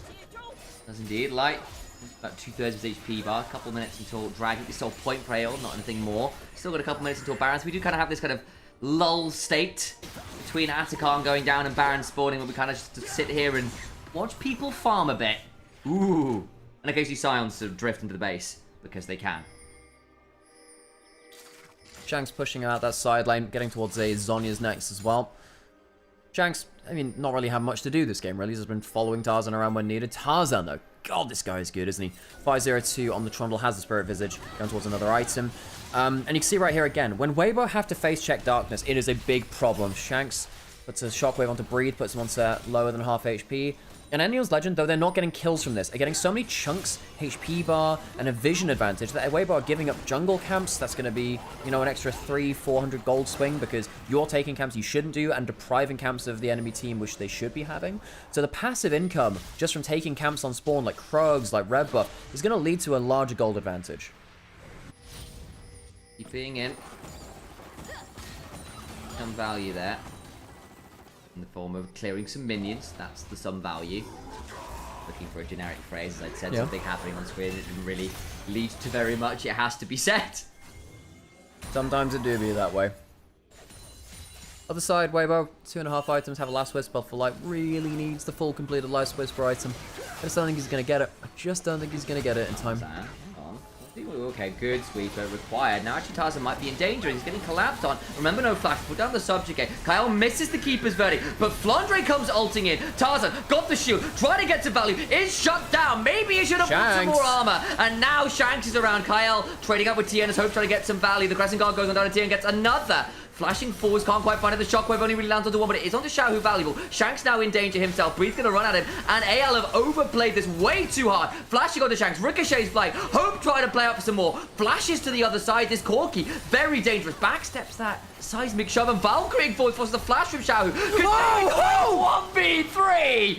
Gets another 2. Hope goes man mode. Can get the last snipe with the Xiao. He's on vision. Anyone's Legend turn around the fight as Weibo picked off the jungle support duo at the start of the play. Flandre did die to Tien sometime in the back end of that play, but Hope, my god, the extra HP from what looks like to be a Shojin third, really helping him brawl through that fight, is going towards the Triforce Shojin build. And you can see how much extra ability he has to brawl, the extra CDR he has in this build too, helps him just keep running at the enemy. Tarzan caught up first, but takes a long time to die, so it means that the Flandre Scion can come in and sideswipe the rest of the team. It gets messy very, very quickly, and even though Anyone's Legend are a little slow to bring everyone to the party, when they are there, they do somehow turn around what should have been a one-way for Weibo. Pretty damn good stuff. And again, look, Tarzan no flash, ult's great, but his only completed armor item is boots. He's got the Warden's Mail in there as well, but it means when he does kind of walk up and doesn't have that many great stats, that he can be blown up. Hope, though, manages to spare the blushes by just outplaying everything. I seem to recall as going, I'm not sure about his Corki. This is damn fine work from him. I mean, you look at his finals and his playoffs run in Split 1. His Corki was poor. It was really poor earlier this year. He was like jumping into 2 carries as 1 Corki and dying, but he's gotten better at it more recently. He had a game or 2 at MSI, which also left a bit to be desired, but you know, my opinion is slowly starting to turn with each game. a bit more track record to work off. And right here, Hope has that completed Shojin. For those of you that haven't played against this build yet, Triforce Shojin, between the two of them, give you an extra 700 HP. He has Swiftness boots as well. Shojin and Triforce give you a bunch of extra damage, of course they do. But then if you auto-attack someone, have Swifties as well, you get a bunch of move speed. You have a bunch of cooldown reduction too on your Valkyrie. Once you get to late into the game, your Valkyrie will go down to about an 8-second cooldown. Which is very, very low for a Corki. You use it at the start of the fight, auto-attack once or twice, and then midway through the fight, Valkyrie again, which no one really expects with this kind of build. If you can stay in the right pocket, keep doing damage, you can out-damage, you know, more traditional Corki builds, because you get a ton of extra ability to reposition and an extra autos off, yeah. and tank some turnaround fire as well. A bit more of a brawlery build, and we do start seeing some Valkyries used to be a bit more aggressive, which I think is part of what they were hoping for with the Corki rework anyway. However, Light does have 3 items, including that pen, so working towards an Infinity Edge. We did say that the Sivir can break the game. Time to see if you can do it from this kind of gold deficit. Baron has spawned, Anyone's Legend trying to hold that area, trying to hold the choke points. Again, might be in danger here. The Keeper's Verdict gets warmed up and actually hits away Breathe the out. Ambessa. Now Tien is in so much danger. The Pillars delaying his retreat. They've killed off the jungler. Crisp in danger himself, makes his will unbreakable. Can't need to flash away. Public execution, Valkyrie away from. That means Breathe is trapped to the middle of too many people. Hit into the wall. Decimating smash. Another kill. The seismic shove is solid, but the problem is, my friend, the rest of your team is damn well dead. 3 kills to Hope's Corki as Breathe was punted out of the fight, teleported in, and died again anyway. Anyone's Legend, a much cleaner game from them, ruling the map, forcing Weibo to take bad play after bad play, and Tarzan on the Trundle was a menace. Into the base we go. Anyone's Legend are done playing around this game. A 1-team fight, and the Nexus turrets fall under the combined might of Anyone's Legend. The ship, once again, righted from their fumble versus BLG yesterday. Game 1 is theirs. I think Weibo needed that game to be a lot more calm. I think they played the map and the vision control much worse than Anyone's Legend. That is a specialty of Anyone's Legend.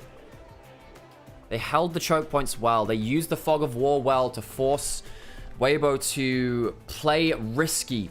And sadly for Weibo, they could never really get to that point where they could play around the Sivir, play around the front to back. They had the worst front line. I think as soon as they failed to get the Ambessa really online versus the Scion, they had issues holding the map solid, and then Anyone's Legend just ran them through the vision control. Flandre getting a lot of votes in Venice. His Scion was really good. Pretty menacing, it has to be said. I think it was fantastic. Like, the ability to hold the side lanes, to tank so much pressure, and then later into the game get these great frontline engages, and then ulting into the base and having a fun time of it. He had some cinema in there too. Definitely did. Who's your MVP for this one? Tarzan or Flandre? I think it's one of those two, I agree. I would probably say Flandre. I think he bought up so much time. If he played worse in the side lane, died a couple more times or whatever, then I think this game is playable for Weibo. Because he didn't, he had good value there. All of his team fights were very good, and he had just the funniest moment in that bot lane play. That was ridiculous. Zombie form too good. Yeah. Okay, well, that's going to be game 3 of the day. We could be in for a short day. 9 day into a 4-game day. You said you had to dip after this one, right? I do indeed. I'll do a quick spiel. Obviously, we are Initialise and Nymaera. We are brothers who cast League of Legends together. You've probably seen us right now on this stream, which is probably why you're here and knowing us. Otherwise, you may have seen us on things like the LEC, NBA Masters back in the day, NLC, all the OGs. Might remember LJLOU when we were doing bedroom casts of the Japanese League before co-stream was even a damn thing. But it was all a bit more bootleg and more dubious. But here we are, officially co-streamers for the LPL. There is no official broadcast anymore. It is us, LPL English, some of the other big co-streamers doing what we can to keep the community alive here. And so we are relying on all of you back home to look after us where and when you can. So if you've got it, please do sub. Actually, we had a wonderful sub train coming in during that game. Thank you very much to Strauska, to Mucky, to Pintalas, to all the others who gave us all that support here in that game. Really, really valuable. Thank you very much, guys. So if you do have that ability to throw a Prime sub out or a regular sub, we'll gift some subs on the Twitch. That makes a huge deal. To those who aren't Twitch users, there is a Ko-fi link, which will make sure it goes into all the other chats. I might let Alex on that one, so I don't have to reach awkwardly over, which I've done a few times. Alex just to sit there slightly awkwardly as I do so. But thank you for those of you who can help out that way. Otherwise, please do follow the channels that we're on. Really does help in terms of our ability to get things like sponsors, which would be super cool and valuable. Thank you very much. That's the spiel. Also, follow us on socials. Nymaera, Initialise casts on all of those cool things. That would be very much. Anything you want to add to that? Nope. You know, just appreciate you all tuning in to watch LPL, and thanks for supporting the stream wherever it is, because we're currently streaming on, you know, a million different places. Stream. And yeah, streaming. Yeah. Do you remember that Futurama episode, one of the very early ones, where you would have adverts directly in your dreams? You have to like pay a subscription model to not get adverts in your dreams. We are so close to that. The thing, no, I'm look. Futurama was very far ahead of its time. It's like, remember that point when Leela becomes a baseball player, and it's like, hey, can I sign your name? And it's like, yeah, eBay, little E, big B. Like named after websites and stuff. Oh my days! Wow. I just look. Futurama was topically very far ahead of its time. I love that show. It's fantastic. Brilliant. But yes, I'm going to disappear after this a little bit Nice, because cool. there is Nice a Super 5 show match Very cool. with a load of old school League royalty playing. Really, like who? Marin, Pawn, Dade, Prey, Looper. You're gonna be able to cast it. Awesome. Ning, Ming. Are you kidding me? No, it's a ridiculous. Awesome. Like, Coral One's in there. Oh my god. So if you want to go watch Sam cast Super Vibe with all of the old LCK LPL legends, Ning, Ming, Dade, Pawn, Marin, like these are world champions. These are legends of our game playing a different game. Go find So here's the LCK crew: Looper, Prey, Pawn, Dade, Mad Life, and Marin. Mad Live. Oh yes. Then we've got Otto, Icon, Coral One, Coke, hilarious. He's one of the LPL streamers, and Ning are playing. So that's Awesome. That's so cool. yeah. Nice. Really cool fun. I'm really excited to see how that goes off then. So I'll be chilling with Relicants with the crew over there, at least for a game or so, because it Very would cool. be. I can't turn that down. It's No, too cool. no. You go do that. I'll finish off LPL and we'll play some horse game over here as well. Okay. Alrighty. Do you mind getting this chair out of here then, Sam? Because I need this space then for the chair. Cool. All right. Well, absolutely, folks. Stick around for that. Oh gosh, I've got some horse game to play. Horse game. What the hell is happening with that character model? Where have they gone? Where have you gone? Why have I got an invisible horse? What? It's a nightmare. Sam, my horse. It's a nightmare. Sam, my horse is invisible. My horse is invisible. Your horse is My horse is amazing. invisible, Sam. Is it a robot horse, Al? I don't know. Is it a haunted horse? Ooh, you know what? This could actually be really good. You know, it's 777s actually. Is that actually any good? Can we get a TLDR on Supervive? Supervive is a team-based battle royale. It's top-down with lots of movement abilities, and every auto attack and skill is like aimed. So there's no like auto aim stuff. So it's like a top-down battle royale team-based game. It's kind of cool.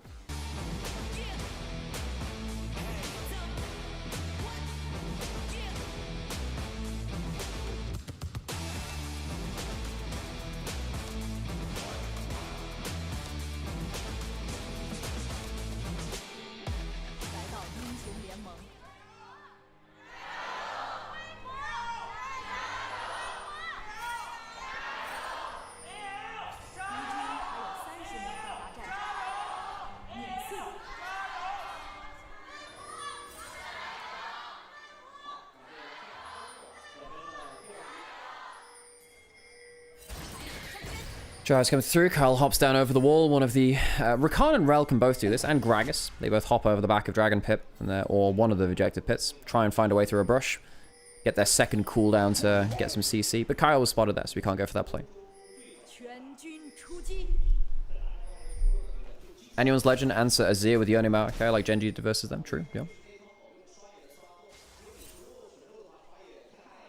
Yeah, there are a couple of answers into the Azir. There are some champions that really push him about in lane. I think Orianna is one of them. Akali is one of the others.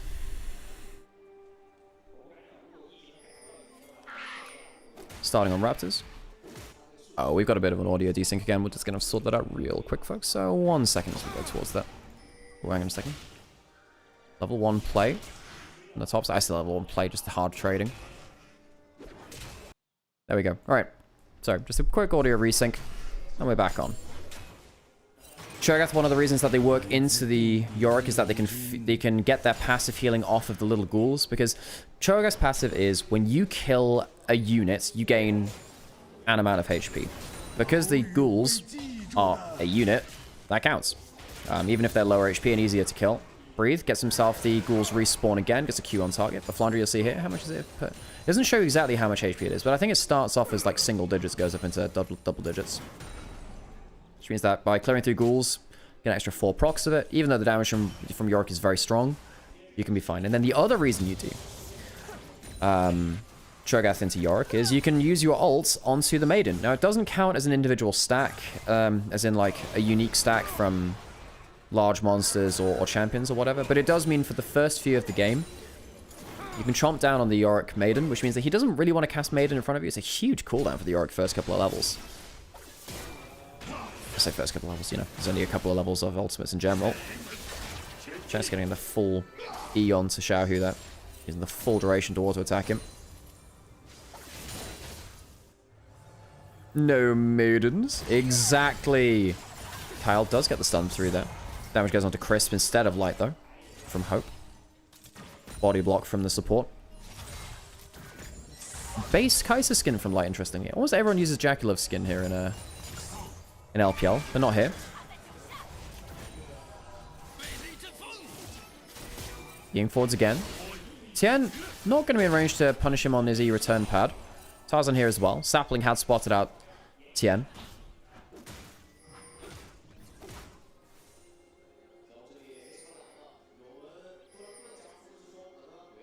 Tarzan is trading scuttles with Tian. Can he get... If Tian can get an advantage in this lane, that is huge. Like, he's going to have to flash out of the Dark Procession, but no damage coming down onto Flandre.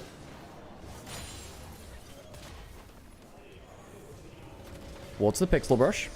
We'll get out safely. Having said, breathe. Now flash up against the Cho'Gath. That's a nasty position to be in. Cleanse away. Crash down. Cancelled by the Grand Entrance. Chris doesn't have that anymore. Ignite dropped. Heal was used just before that. Using the Ignite for lane pressure. 2 summoners for 1. Lane pressure to anyone's legend. Not using the Jaculov Kai'Sa skin is reportable. I really like Lagoon Dragon. Lagoon Dragon's my go-to Kai'Sa skin. I do play a decent amount of Kai'Sa, so...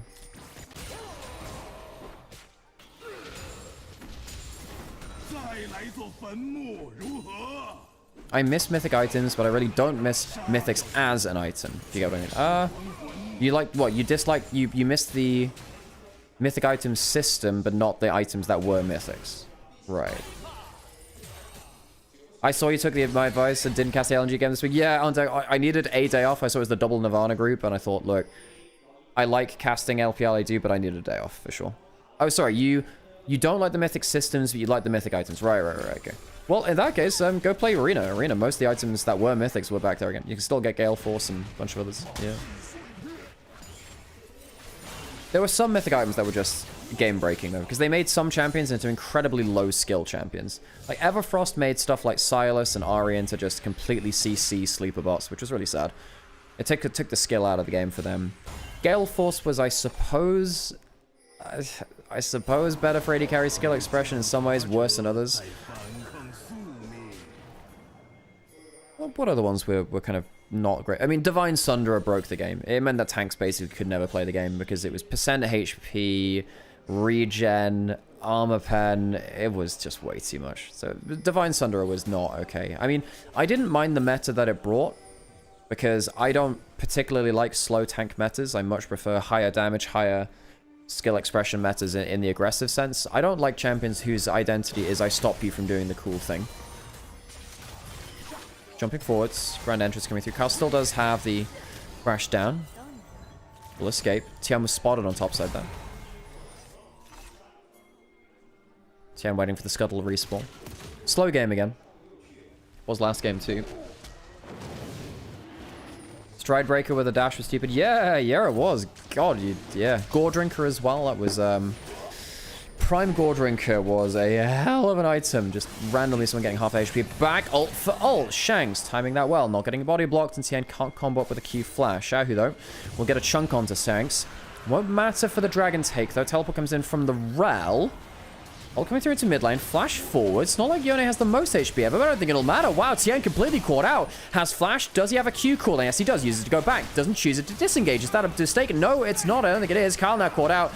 And the support, like we've seen a couple of times today, teleports in to die. Weibo get themselves a kill, but Anyone's Legend do get themselves the dragon. Level 6 to level 5. Hope doesn't have that level 6. Light can jump forward, start to proc that passive. Gets it with the W, the shotgun coming through. Shanks can fly over the wall, has flash, gets the passive, but it's counted out by barrier, but the Q kills him anyway. Hope, a bad flash, and light on Kaiser starts to pop off.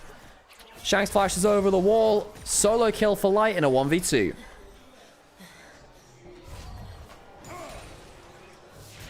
Do you remember, was it Mythic Shield Bow? Was Shield Bow the Mythic as well? God, that was so broken. Oh, man. Remember Shield Bow Aphelios? How broken was that? Yeah, I'll answer it for you. It was really broken, folks. It was really broken.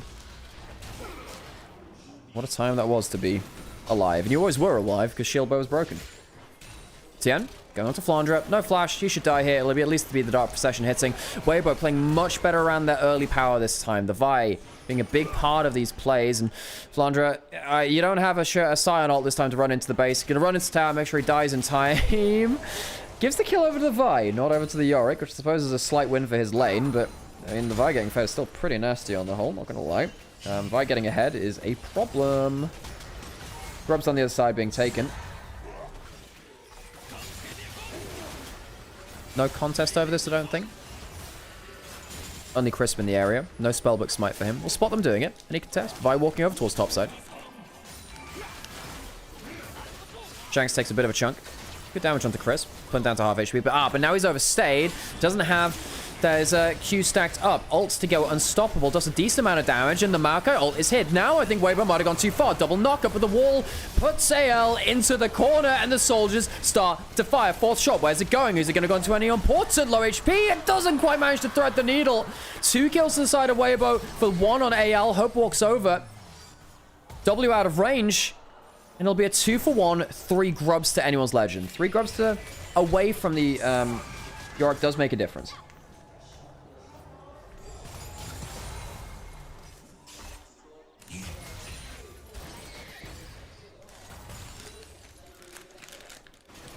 We'll say attack speed Kraken Slayer was good. That, like, the mythic attacks and the crit Kraken Slayer was good.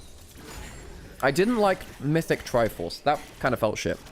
The Triforce was such a core build for such a long time. Also, Rod of Ages just died a horrible death.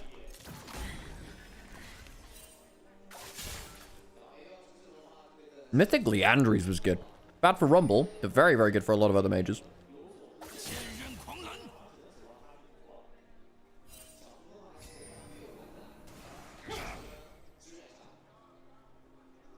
Always felt like Blade of the Ruin King should have been a mythic. Or Rage Blade, one of the two.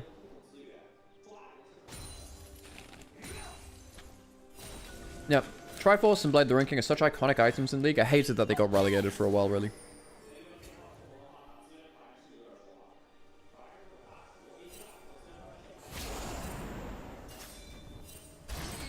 If you notice me missing a few words because I'm eating a sandwich in the background. I'm not had anything to eat today. Need to get fed. Need to get fed. Radiant Virtue was really good. Radiant Virtue was super broken. Remember when everyone was building Radiant Virtue mythic top laners as well? Radiant Virtue, like Maokai top or jungle, I suppose, at that point. That was broken as hell. There was even like a Radiant Virtue Aurelion Soul build, which is kind of funny.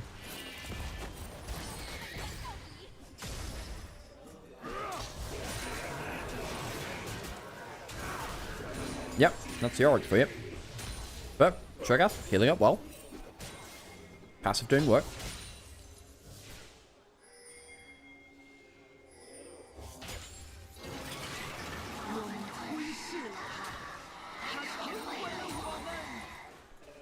Breathe, using their Maiden, of course, now up and towards that top side. Eventually, the Cho'Gath does not counter the Yorick. It just stops the Yorick coming online at a point where he's annoying. Jump onto the turret. Gets the W, gets the Q for the heal. Shanks been shut down a little bit. Xiaohu doing okay on the Azir here. OG Triforce, the one with... Was that the crit one back in like season 3, 4? Yeah, that was a time. Built out a Stinger, it did. Oh, Stinger, one night. Stinger was such a good component, folks. Second Dragon started. Anyone's Legend took the first. Do Anyone's Legend want to contest? Moving some people around. I don't think it really can, so I'll give up that Dragon. Not able to use the Grubs as a counterplay, though, which would have been nice. Yeah, if they could have pushed in the other side of the map, get some plates there, would have been nice, but hadn't set that up far enough in advance. Support's fighting over vision. Crisp doesn't really care about rel damage now at this point. Rel auto attack's not the best thing ever. Light going towards the single target. Has the Kraken Slayer stacked up. Has the lethal tempo as well. And damn near kills him. Wonder if he... Now, if he ults in, it's a barrier flash away, and Hope potentially kills him under turret, but Light destroying the mid lane matchup. But Light on the Kai'Sa having a good game so far. Solo kill in the 1v2. After Shanks tried to walk over to help Hope. Didn't manage to do so. Lost his own flash in that play too. Winning out in this mid lane play. And while I did say that Anyone's Legend, I thought that they had a better composition. Weibo do have better ability to play around side lanes and individual dueling power. The Yorick and the Kai'Sa are really helping with that. The Vi setting them up for success.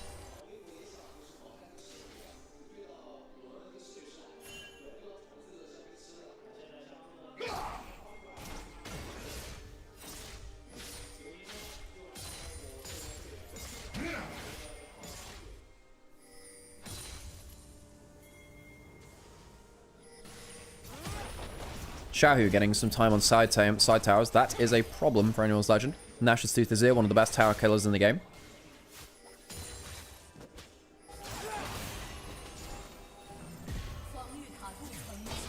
Especially later on.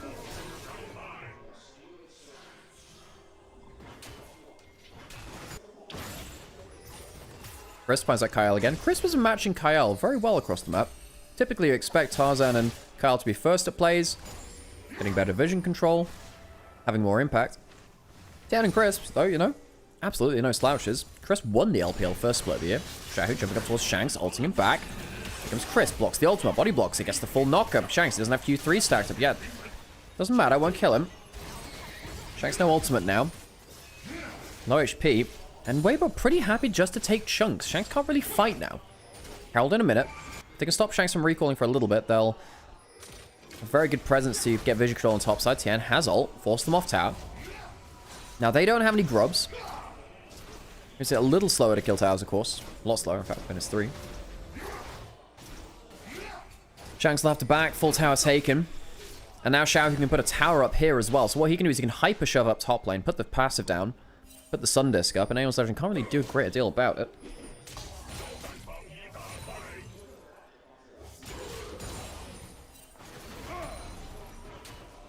Azir really do be that kind of guy which just builds a skyscraper overnight. Wake up and go, where did that building come from? It's a damn sun disc in my backyard. Where the hell did that come from?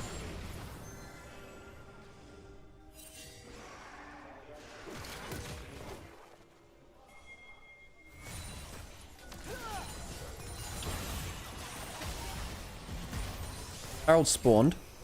Anyone's Legend back out on the map. Hope with the Ghost Blade first. Bit more of mobility. Lethality's not bad for early damage. Great damage onto Kyle. Needs to be careful losing that HP. As the Rel you are. Big part of the engagement. Kyle comes out. Breathe on the flank. Who are they going to catch? No one. And now suddenly AL are in the river. Backs against the wall. Flash onto the Azir. Can't get rid of him there. Doesn't have his ultimate just yet. The Herald's been taken by Anyone's Legend. Tian out to the side. Hope is currently in the pit though. And Tarzan is getting lower. Kai'Sa has ult, has flash, can reposition on the fight. Anyone's Legend, I don't think they can get out of this. Shanks needs to stack up Q. Is not able to do so. Double kill to Xiaohu's Azir. Anyone's Legend lose 2 kills, get the Herald. And I think Weibo are happy with that. They're not playing these fights that well, or Anyone's Legend. They're not consistently landing the engage. They're a real threat there of Light repositioning the fight with the flash and the ult. It's not like it could go any further. That could have gone a lot worse for Anyone's Legend. It wasn't going great for them in the first place. He always goes for Ghost Players. Yeah, I know that LPL Jhin, it started, I can't remember if it was a Gumayushi build or something like that, but yeah, Ghostblade Jhin has become more popular. It's better when there's no tanks, and I guess there's no tanks here either way, but there were some games where I thought it was just straight in, because you're into full tank lineups. Right here, not a great Maokai. Tarzan, we expect better from me. Red side Maokai, not as good around objectives on top side because of this. That pit, you really want to be on blue side jungle casting your ultimate. Pin the enemy team against the wall. If you're on red side, much harder to use that Maokai ultimate to get a good engage. And right here, Tarzan not getting a single root on it really hurts his team.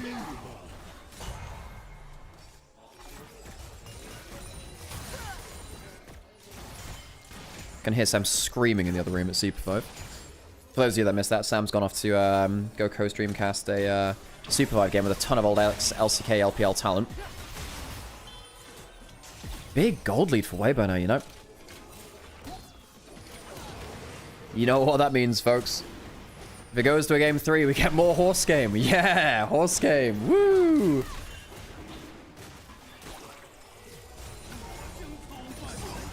Hope, Tarzan.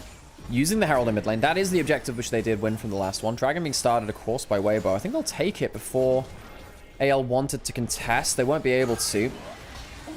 How much can they push in towards this turret? No, not that much. No extra auto attacks. Even with the 3 Grubs, they've not been able to use them. They've had no side lane pressure. I think with Shanks falling so far behind Xiaohu on the Azir, he can't hit turrets and use the 3 Grubs in the way that you want to. Tien will fly over the wall, start to see some vision.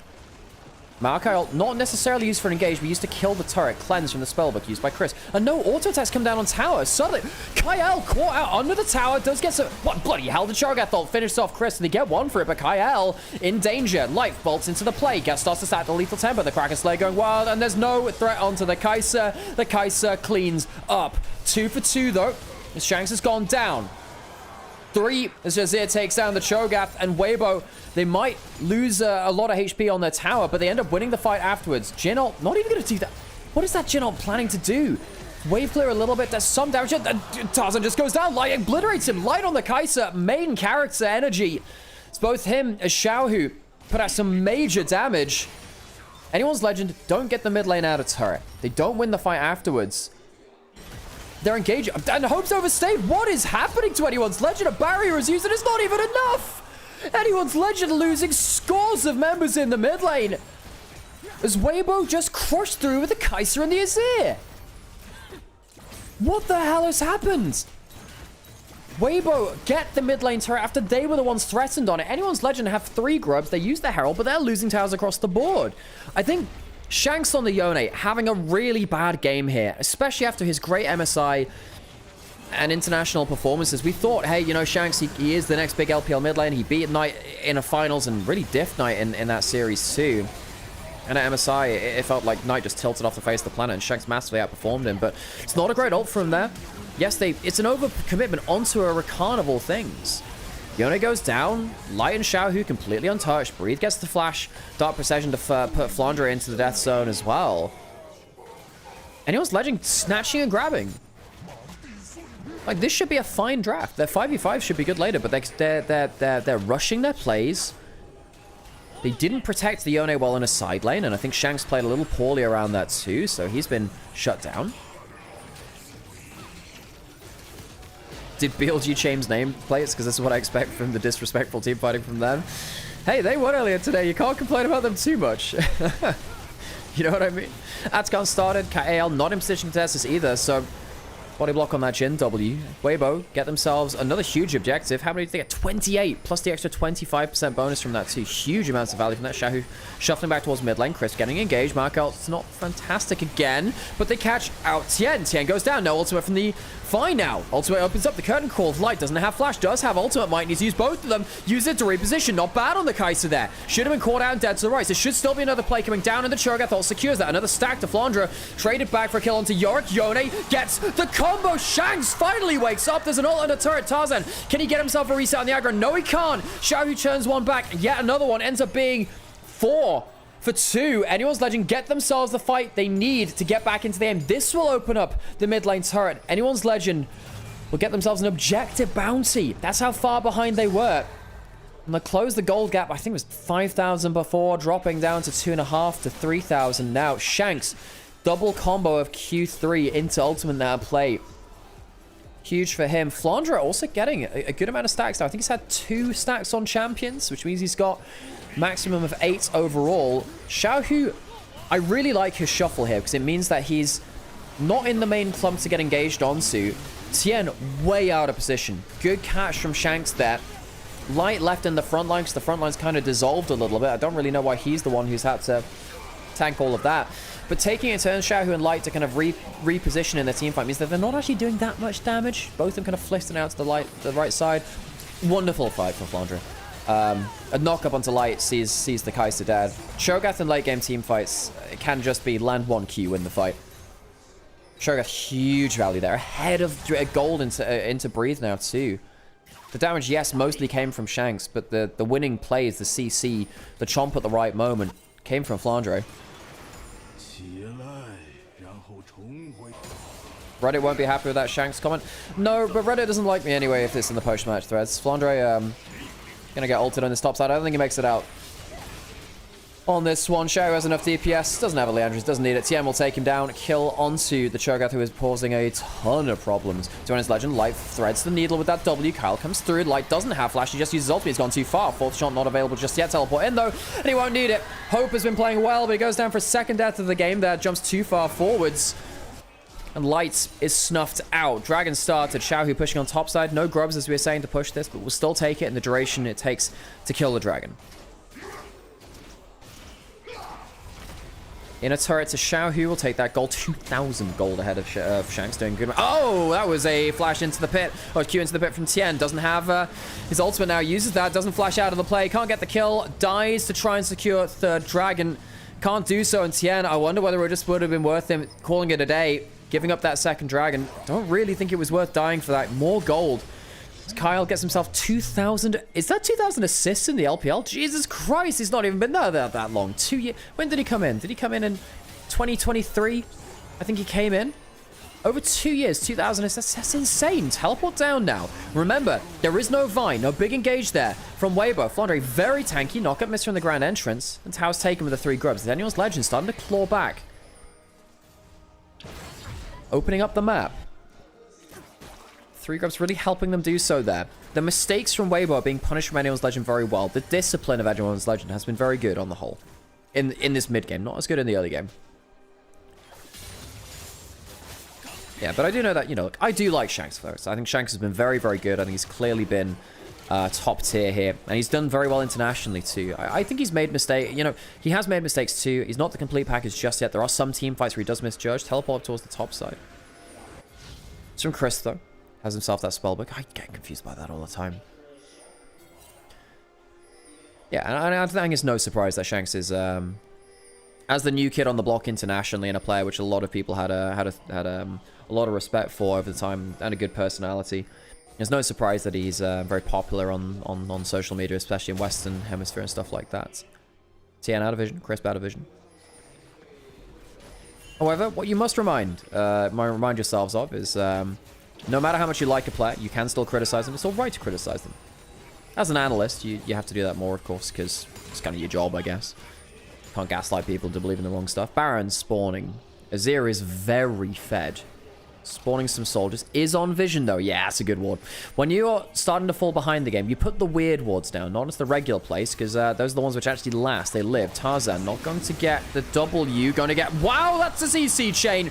Didn't flash. Immediately dies. Tien does have flash. Jungler down. Baron available. Can he feast the Maiden?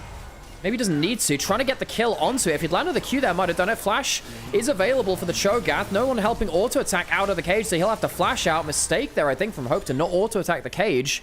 Might have been able to let him out for free. Weibo playing around there.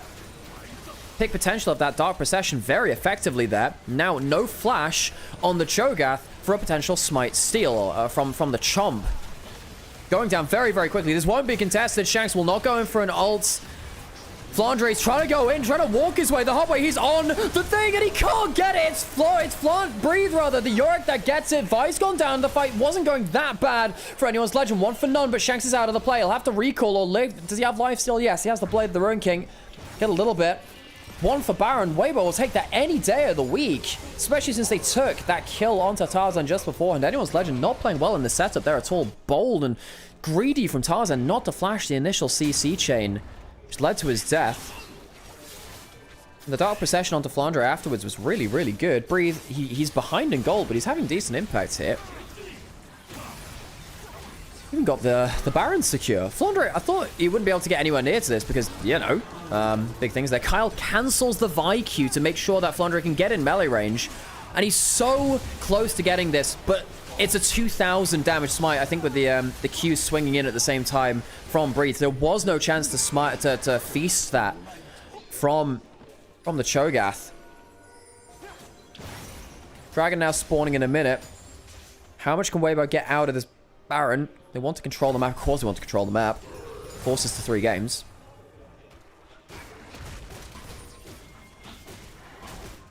Comedic timing of Shanks will not go in with the ult. Shanks going with the ult. I missed that. I'm sorry. It's been a long day. Long kind of couple of days.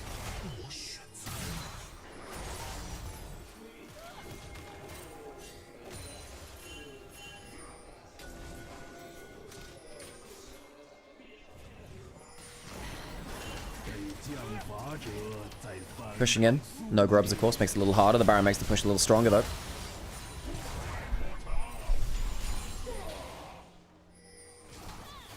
Three items not there from Shanks. Yeah, still 2,000 gold behind.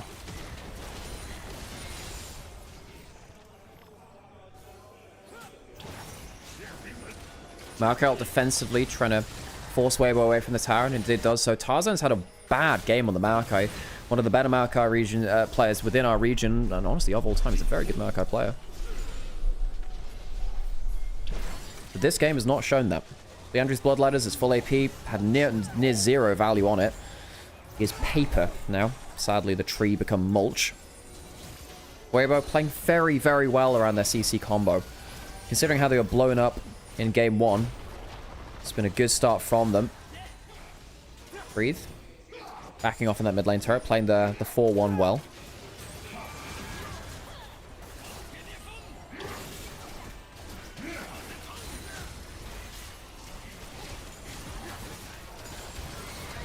Two inhibitors down. Weibo take both. Root onto Azir. Uses the Zhonya's. Can they layer that up with the Cho'Gath Q? No, they can't. It's not timed well. Ult misses from Shanks. See, I got it right that time. And he goes back and he goes down. Xiaohu's still alive, still at full HP. Chris goes down, but that's the support. Light is free firing, and they've still got so much damage. There's 3 dead from the side of Endless Legend. Might be even more. Flash forward from Xiaohu. Gets a 4th. Do they have the minions to end the game? Maybe they do. It's just Tarzan here. He doesn't have his ultimate just yet. It'll be coming up now. As I speak of that, tower goes down, and that'll just be the game. Weibo clean things up, and in under 30 minutes will take down our reigning champions and force us to a 3rd game.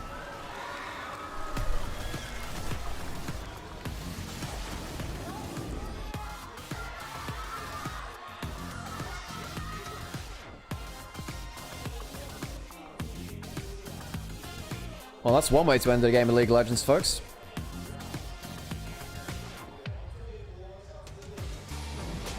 Not that many picks have been played in the jungle so far in LPL. Even with the Fearless, feels like we're cycling through the same, like, 6 or 7 of them. Even in full Fearless. Let's get ourselves into that final deciding game. Last game of the day. Anyone's Legend, Weibo.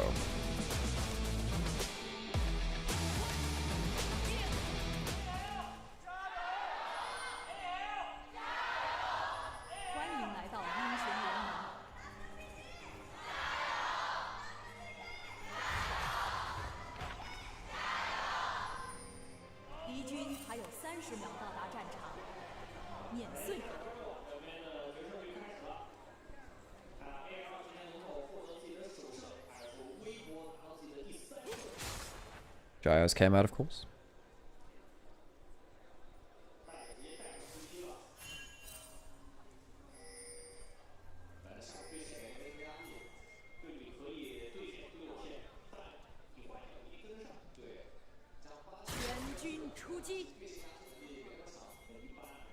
Some people saying in chat they prefer Weibo's draft, and I agree. If you get to stand in a part of the map, I think Weibo's draft is pretty good. But I do worry if they need to go offensive. Anyone's Legend, they don't have that much tank. I don't like the Jarvan into this composition because I don't think he does that well. We're going to have to resync the audio again because it's gone and desynced itself again. It does tend to do this after every game, so I need to make sure that's fine. 1 second, the screen will go black. Don't panic. It will be fine. Look, I can hear you're panicking. Don't panic. And we're back. And look, the audio is better synced. On TikTok, it'll always be desynced because TikTok Live is for sure a piece of software which is very good at make sure audio and video are synced. Questions? Kyle and Hope. I really want to see how they do with this lane because in theory I think it should destroy the Braum. The Braum hates playing at the Bard anyway. Now, funny enough, is the interaction... Does the Braum players know if... The interaction where if you block Bard Q with your shield, it instantly stuns you, but no one behind you. Does that still happen that way? Because I'm pretty sure that happened for a patch or two. Flandre trying to stack up as best he can. Breathe starting with the Q, trying to get some wave shove in to make sure that Flandre can't just wait and cast his Q on every minion. Or onto him.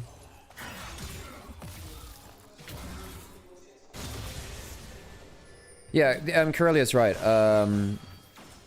Korea, sorry, my bad, I mispronounced that. But yes, Flandre played this MSI, and yes, it was played before that in 2024. Quite a lot of smaller top into K'Sante. So it's pretty good on the whole, just at getting stacks. He's maybe even looking for a... Wait, hang on a second. He's only level 2. Doesn't have the flap. Just get some extra stacks. And sadly for Breathe, he's not been able to push the wave fully in. That's not great for Breathe, actually. He tried to use the last of his HP and push it in, get a clean reset, get an item, and then come back to lane. Maybe give bot lane a bit of a breathing room. He's gonna have to teleport in now. Has himself a ruby crystal, and that's it. It's not the best first back either. You can see how easy it is for the Smolder to stack up. Gets another one there. Dropping a bit of farm here and there. They're still getting stacks. Tarzan, level 4. Off vision. Should know by process of elimination now where he is, because they'll see that blast the Surprise Bloom go. Does BLG lose it? BLG is not playing right now. It's Manuel's Legend Wave. They won earlier, 2-0. It's very convincing too, actually. Despite the throw around Aftercon they had against FPX in game number 1.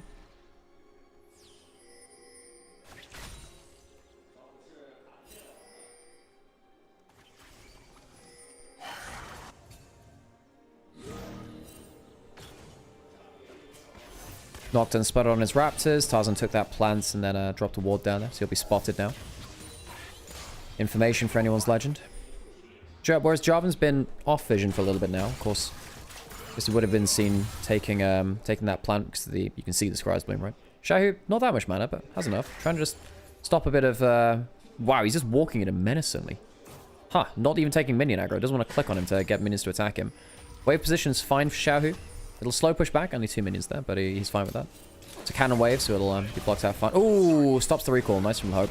Passive misses there from Chris. We can't get the Q.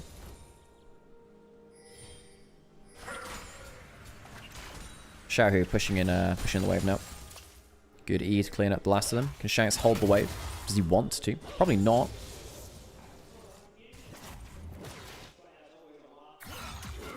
Ooh, does manage to stop the recall there, and he will hold the wave. I think because he just managed to stop that recall, getting some extra value. Tien will have to come over to mid lane and help him push it out, potentially. Shahu, not that much mana to help push out this wave. Gets a little bit, close the front line. Minions starting to attack Shanks. Shahu does have, of course, the teleport to get back into lane. I don't think Shanks will be able to cancel it again. It's not casual, after all.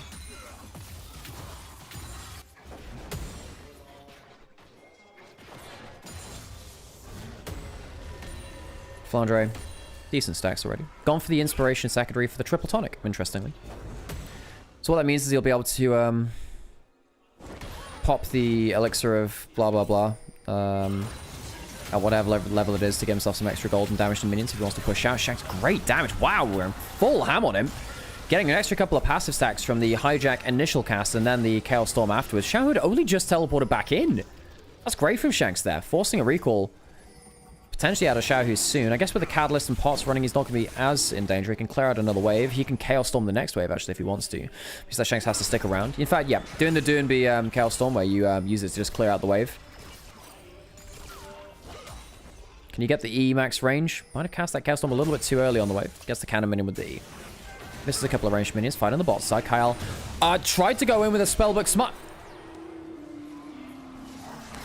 Bard gameplay, folks. Kyle got the Spellbook Smite, put the Magical Journey down, and didn't smite, didn't flash, didn't take the portal, died. Weibo get first blood and first dragon. That was, this is why, for many years, Bard was my most banned champion, because he ruins the game for your teammates every so often. Tarzan coming in, 2v3 in the mid lane, but there's a level 6 Paranoia. Tien getting the fear down, getting onto the Jarvan. I don't think there's that much follow-up damage, though, so all it'll end up being is flash burned by Shanks and Tarzan. Double flashes blown as they go into a bit of a weirdly calculated 2v3. Again, not sure about that. Not a huge fan of the decision-making of anyone's Legend in the last game or two.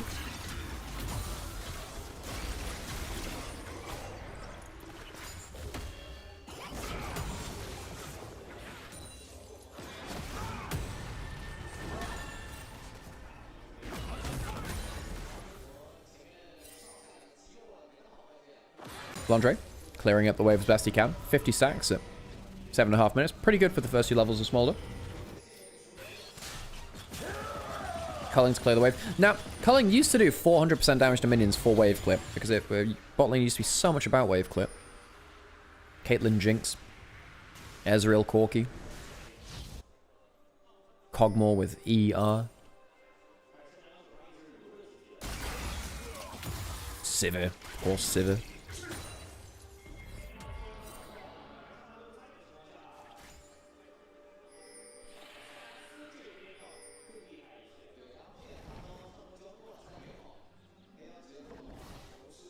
Do you remember the double blade Lucian build where you go Yomu's Ghost Blade? Well, back when it gave you attack speed when you activated the item as well. And then Blade the Rune King. Pop them both an ult. Good E from Shanks. Gets the full combo onto Light Steals the Ezreal ult. Flash away. Shanks stealing the ult just for the extra passive auto. Light forced to flash out. Shanks having a couple of great extended trades against Xiaohu and Light now in the last few minutes.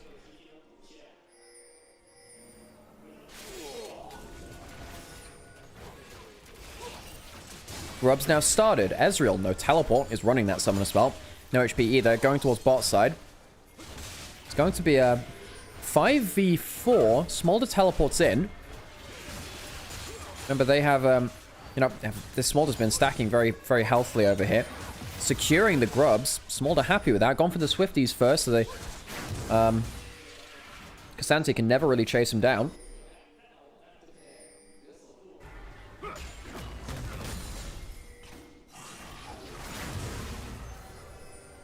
Smite from Tien almost stolen by Shanks' stolen Ezreal ult. Fun.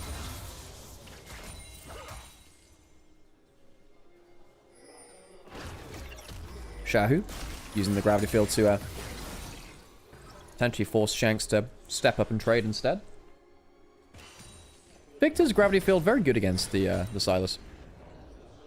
I know a lot of Victor mains were, or people who played Victor were like, oh, but the W doesn't do anything on Victor. I think that's such a strange opinion to have. Victor's gravity field is not instant gratification, but the zone it creates is so nasty, especially against melees. If you're against melees, then gravity field becomes such a pain point. Tien is in range for the paranoia. He's already been used, and Shanks, he might be doing well in the 1v1s. A 1v2 is not something he can win right there. Goes down to Victor.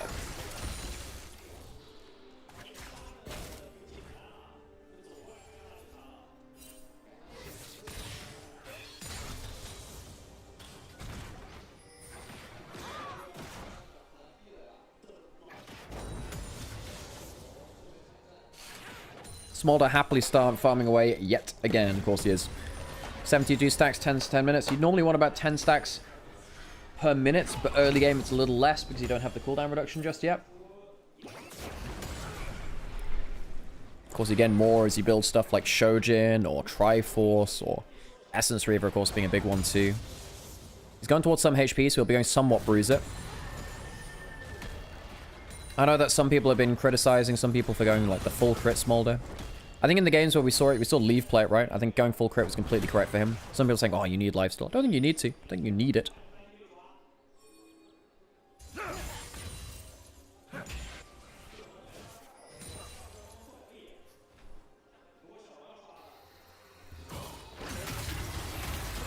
Shanks, another extended trade. And yep, there's a gravity field. Someone jumps into melee of you.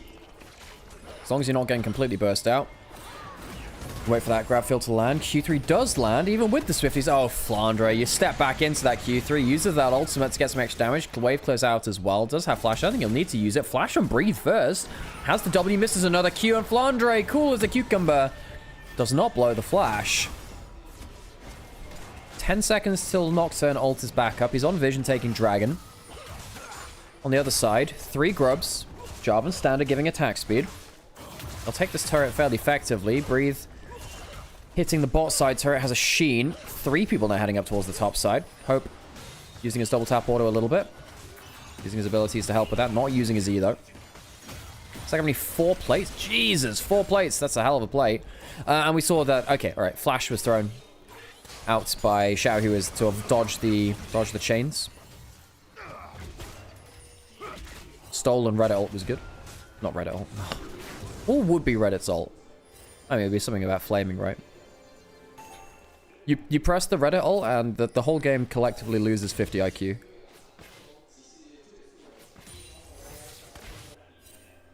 Anytime you have a different opinion, one of your teammates explodes. Yeah. What would Reddit the character be in League of Legends? Ezreal used to clip that top side. I kind of miss when Ezreals could use their ult to wave manipulate on sides. I don't really feel like that happens with Ezreal anymore. Remember when you used to, clip a side wave to get use out of it? It was so cool. Get that slow push or to start.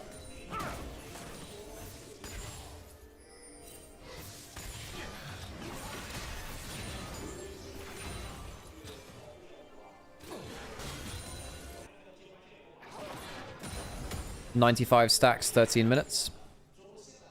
Flandre doesn't have any cooldown reduction yet, so again, similar rates. Q3 misses this time. Flandre actually does dodge it this time. Nice. Nice. Misses that minion, misses both minions. Breathe ahead 10 CS, actually. It's good for him. Typically, the Smolder... I mean, let's be honest. While we've watched him on screen, Flandre has missed, like, a good 10 minions or so. Honestly, this CF difference is just Flandre bad at last hitting. He's been focusing on getting stacks off of the Smolder, which I do understand. Throw some skills at the Cassante. Does make a lot of sense, right?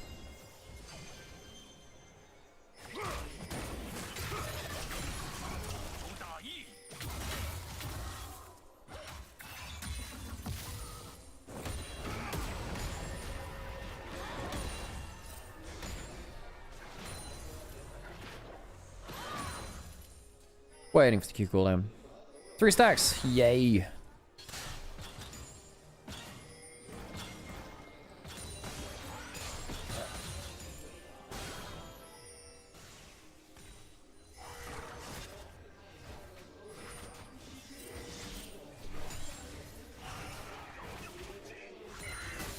So yeah, I'm a little bit off of level 11. Once you get that, you get the extended range on your ultimate, which is a big thing for Nocturne Paranoia. Your first level of your ultimate, not that long range. We just had totally short range, actually. Farming up well. Not had to do too much. He's turned up at the right places. Technically has 100% kill participation, because he was involved in both the only 2 kills in the game. Herald aggroed. Going to be committed to? Yes. Kyle landing some great stuns, actually, in the last minute or so on screen. Ezreal clearing out mid-wave will be a little bit late to the contest, not here to poke. Doesn't have himself... he has himself 1 item. Hasn't cashed in the Cull just yet. Has been building that. Teleport into the pit. Santa comes through. Flandre can go back to base, buy an item, and he can come into the play. Herald now committed to by Weibo. They have the worst terrain, though. They're stuck in the pit, back against the wall. Shanks stolen the Braum ult. Here comes the Smolder. Can get his ult stopped by the Braum shield. Needs to pay attention to that. Shanks skirmishing around one side. Held quite low. Bartle lands only onto the Braum. Not that valuable. Culling is fine. And look at this. They're all fish in a barrel. The Braum shield does exactly what we said it would do. Not great from Flandre there. You got to watch that stuff. Herald goes down. Collected. Can they get out? Xiaohu going forwards and comboing up with the Nocturne. The Lucian is caught out and Hope has died. Shanks has been shanked. And Weibo take 2-0 and they take the Herald. Good fight for them. Good objectives. And I really question why Flandre uses ult at that point. Surely wait until the shield is down to get any value out of that. Built up the Shojin as well. Didn't stack the Shojin for the extra damage on his ability. Bad fight from anyone's Legend. Bad fight indeed. I mean, if you really wanted to, you could also just keep Flandre on bot side. Use the grubs and go towards that tower. Get some extra gold for him. If you're choosing to commit this, you got to get something out of it. Bartle doesn't catch out Light. Tried to go for the high roll of both Crisp, Light, and Breathe. And then the ult gets blocked by the Braum. Because it's his first projectile block, doesn't even take any damage from it. Even any reducer just goes down to 0 damage. Shanks misses his E. Light jumps into the Victor. Where have we seen a Lucian jump into a Victor before? Where? And die? Where have we thought about that before? Strange. You could have almost heard the cries of American fans. I'm very sad for a second. Flandre getting splash damage on. Kyle. Bad angle for the E. Very bad angle for the E. He's on the pit with Tarzan and he's sold him out. Bartle, not fantastic. Kyle having to flash over the wall. Dragon's still going down, and all this stuff. A bad magical journey. Ezreal doesn't clip anyone. Dragon's been taken. But the status, yeah, the health bar's getting a little bit low. Paranoia coming through. Here comes the Fear, using it to confirm it. The magical journey, not bad. Breathe managed to take out the Smolder. Oh, sorry, no, the Jarvan, he goes out. Hope managed to turn around the DPS, and Shanks goes forward to get Anyone's Legend. This might be the fight now. Flandre flashing force, but does he have the damage? The Q comes through, the splash onto the Braum. Laserbag takes another one down. It's getting messy. Flandre, the bounce of the Q gets a kill at the back there. Menz is a 2-for-1 in favor of Anyone's Legend. Dragon and Soul points away, though. Messy start to the fight. Kyle, Magical Journey into the pit instead of over the back of it. Didn't know his angles very well. Bard players typically run indicators on E or click and hold it to make sure you see exactly where it's pathing. Make sure you can get the best out of that. I don't know if he did that. He went into the back of the pit. I think there's more he could have done. Unless he wanted to stay in there. Maybe it was calculated. Maybe he wanted to bait them into Tarzan. Stolen Chaos Storm was okay. As Tarzan, he brings out of the ult. He wants to peel him off. I thought it was the smaller. I don't know why I thought it was the smaller. I saw the HP bar dropping lower. And whatever. I make mistakes in play, whether it happens. And then right here, Flandre manages to get the W with the triple AoE procs. It hits all 3 champions. And then managed to get the splash at the back of it. Very good burst damage. He'd stacked up the Shojin for the extra 12% damage on abilities. And it really rocks him there. Going towards a 0 crit build, interestingly. Black Cleaver, I think, coming up next. Didn't expect that. I haven't seen this Bruiser Smolder build. Gives you move speed, gives you a bunch of cooldown reduction, but much less damage because you don't have Essence Reaver, you don't have the Infinity Edge giving you the multi-crit, with the Infinity Edge also applying to the Q damage. Spardolt used to stop that Herald Charge into the mid lane, so the full damage doesn't come through. Tarzan has Flag and Drag. He's going to get feared potentially. And he is. Does he go for a big play? Doesn't hit anyone with that, but forces Ezreal over the wall. The Smolder ult's good. The shield's going up as well, but I don't think the shield's going to do that much. Shanks starts to spin around. Tarzan gets Sundered Sky procs. Does die for it. Double stun. Don't think it's going to lead to that much. 2-for-1 in the mid lane. As Weibo are starting to get a little bit clumped up, and they're getting AoE down. You would have thought that the Victor would be starting to shred through people, but the Smolder ult has been pretty good at the pass-through damage. And Tarzan's been getting decent value, even though he's behind in gold. I'm surprised he's getting this much value out of the Jarvan. Forcing a lot of defensive maneuvers, even if he's not getting huge damage. He gets some Sundered Sky in there.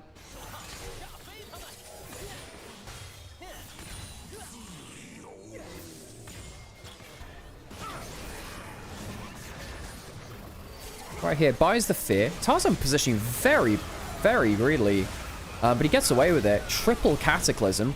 Gets pulled out by the Cassante again. But he's done his job. Triple Cataclysm. Gets some Sundered Sky. Yes, he dies afterwards. The job's done. 3 kills on Smolder now, by the way. 2,000 gold up. Breathe is doing fine in the laning phase. He's doing very well in the laning phase. But you got a 2-item Smolder. I've not seen this build on the Smolder, weirdly enough. The Shojin Black Cleaver will give nice amount of ability to just run at Breathe. Move speed from Swifties and the Black Cleaver gives you a lot of move speed to walk. 215 stacks already. Yep. Starting to get over that 10 stack a minute mark, so that's good now. One more wave and he'll get himself... Well, one more minute, I suppose. And he'll get himself to 225. 4 from that. Another 6 needed. If he gets this whole wave, he'll get it done. Hope. Hope.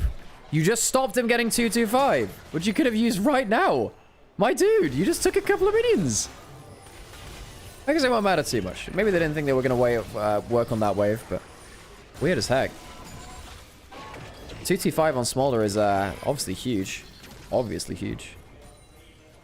I don't like it when ranged champions are actually working top lane. It's very risky to play ranged top lanes. I say that as a Vayne and Quinn. My Quinn was like my top laner for a long time. Does he get it now? One more cube. There we go. All right, 225. Smolder gets the upgrade. Has the true damage burn and the execute below that threshold. Dragon up in 30 seconds would be Soul for Weibo. Anyone's Legend have not put work into bot side. They've not set up bot side on the map. Could be an issue. TN at 2 items before Tarzan, because he's 1,000 gold ahead, has the Hex Plate. And he has Sterax. Upgraded boots, he had TN2, has himself the Ninja Tabi. But Soul Fight is going to happen against a 2-item, fully stacked Smolder. 2 arms and Ezreal, also powerful here. I just feel like Smolder is now the most powerful person on the map, though. We'll see how this build does. I don't think it's going to be the most explosive damage, but I'm sure it'll do good DPS over time. Anyone's Legend do turn up to the objective first. And look, Weibo don't have good engage. We called this in draft. They don't have good engage. They're good at standing in an area and holding it, but they don't close down targets that well. This is one of the reasons why the Smolder's working. Great damage onto Kyle there, actually. The Dragon helping out quite a lot. Weibo want to make sure that they can sit and poke like this. Stand their ground. And invite anyone's Legend into them if it's all possible. If they do that with the grab field and Chaos Storm, it changes quite a lot of things. Tarzan around the flank, only spotted just now, jumping in. I don't think they've got enough to know about it. Well, he's just been completely jumped onto as he tried to get into the backline, and the jungler's dead. That could just be Soul. That could just be Soul. Here comes the Paranoia. The 1,000 gold lead. Nocturne jumps in, flashes out, gets some good damage, but will secure the Dragon. Ocean Soul for Weibo. As Tarzan had a nightmare of a fight, thought he had the unseen angle, was seen and shut down. Ocean Soul to Weibo. Now that is a win condition. You have a Kasansei with an Ocean Soul. Braum not bad at that either, actually. Anyone's Legend will still scale massively well with the likes of the Smolder for sure, but this is not going to be the Smolder, which is hyper high damage. Got a lot more tanky with the Bruiser build. 2,000 gold lead, Ocean Soul for Weibo. Victor is going to be a monster. I actually think Xiao should certainly go towards the Zhonya's at some point. If you don't know, by the way, if you activate Ocean Soul and you go golden in Zhonya's, you will start healing still while you're golden. Really obnoxious. I think it works in GA as well, weirdly. Hey, yeah, going a little too far into the top river. Breathe was looking for a W into the wall. Brawl still on Brawl not doing that much. Ocean Soul's going to start ticking now. Breathe takes nothing. Baron up in a handful of seconds. Atkan's still available. Hasn't been flipped just yet. You can afford to take bits and pieces of poke now from Weibo. Very much so. You have free sustain for your whole team as long as you get some damage down. Right there, look. Chris. Procs the Ocean Soul. Goes back up to full HP. Breathe doesn't care if he gets hit by this stuff here and now. The Ocean Soul that early into the game. That is such an early soul. Chris, getting caught. Gonna get burst out. Flashes out. Shield's gone the wrong way. Goes golden. He'll start to heal. Yeah, the Bardol actually gives him the healing there too. Smolder can't quite kill them quickly enough. Finally takes down the Braum. Is it enough? Trade of supports. Starting to go through. Good double knock up the Ocean Soul. I can't go through burst. If you die before, it can start healing, but it's doing enough. The later the fight goes on, the better it is for Weibo. The splash damage comes across, but the Ocean Soul keeps ticking. The tides are turning. And they're dragging AL down with them. The Ocean Soul makes the difference, and the Dragon can't burn through the salt water of the sea. Light gets the final kill. It's a 4 for 1, 4 for 2 as Chris by 2. Sorry, excuse me. And that'll see them to the Atakan. Anyone's Legend disrespect the Ocean Soul. Try and take a longer fight, and they have been outscaled by the Dragons. Bard with the ultimate. Ended up giving extra stasis to Weibo. I was talking about Zhonya's, but sure, let's talk about the Bardol. They heal while they're inside it as long as they've proc the Ocean Soul. Atakan goes down to Weibo. And Breathe, who is 2,000 gold behind, does not give a damn. He does not give a damn. Weibo should be walking away with this game now. See how long it takes them to kill down Chris. Starts healing, flashes out of the flag and drag. And this Bardol means the Smolder ult does nothing. Buys time for them to get a little bit more healing. The exhaust went down to Flandra there. Xiao who gets into the fight. Look at the Ocean Soul ticking up in him as well. And Breathe is just unkillable. Flash knock up onto the backline, but you don't have the damage anymore. Certainly not on the Jarvan. The Jarvan into anyone remotely tanky really struggles to finish off kills. All you're there for is setup. Flandra doing a lot of damage. Credit to him, but can't do everything. Gets the one there with the burn. 4 for 2 though. Weibo very happy with that. This is what happens when you pick an ADC top lane in this meta. I completely agree. If you play something like the ADC top lane and you don't have Alistar and a tank jungler or whatever, you are going to really struggle. You don't have a front line. I think you can play AD carry top lanes if you have strong front line elsewhere or another kind of different win condition. But who's frontlining here? Not Jarvan. Jarvan is not a good frontliner. Not fantastic. He's good at bursting out squishies. He's great at punishing immobile carries. And he's good at early pressure. You know, those freak early ganks. The Jarvan level 2 gank was a thing of beauty back in, you know, your early seasons of League. Xiaohu finding Tarzan. 2.5 items. Tarzan, does he get to the blast gun in time? Oh, it's the full CC and the burn will kill him. Tarzan found out very shallow into his own jungle. Would have thought 100% he'd be safe there. Absolutely not. The Jarvan is not tanky. Weibo can walk up brazenly. And anyone's legend, our reigning champions, top 3, top 2 international finishers, might be starting 0-2 in this split of LPL. Kyle can still be able to get through that gate. Doesn't have the, well, does have a little bit of sustain, of course, from his healing shrines. Baron started, no Jarvan, so no smites. Kyle has it from the spellbook. He just changed over to it now. Have they factored this in? The Chaos Storm comes over, low HP, the lights go off. Smite comes down and the fight can happen again. And here comes the Nocturne. Comes in. Redemption coming down from the bar. Will do a little bit of damage, but it's not going to be enough. Smolder off to one side of the fight. Hope zoned out. He's not doing damage. And the insect from the Kasansei pulls Kyle into his death. The bard left of musical notes. It's a moment of silence for Kyle. Weibo, Baron, another set of kills. The Ocean Soul claimed so early, giving anyone's legend absolute hell. Flandre has himself Essence for even now. He's got Ocean Soul ticking.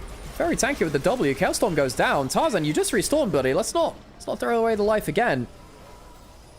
Flandre not having his recall stop there, but cancelling it himself.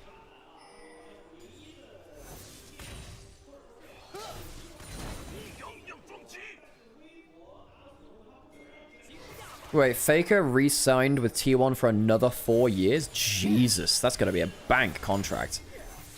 Xiaohu has to get Riftmaker. Oh, dear lord. Anyone's legend, I don't see how they kill Victor. Even if they get a good angle onto someone, how do they kill Victor? He's going to have Ocean Soul, and he's going to have Riftmaker. Even Crit, look, Crisp with Ocean Soul is a pain in the arse here. Hits 1 Q, and a lot of the damage you do is not going to be that relevant. Look, he just auto-attacks him there, puts the ultimate over.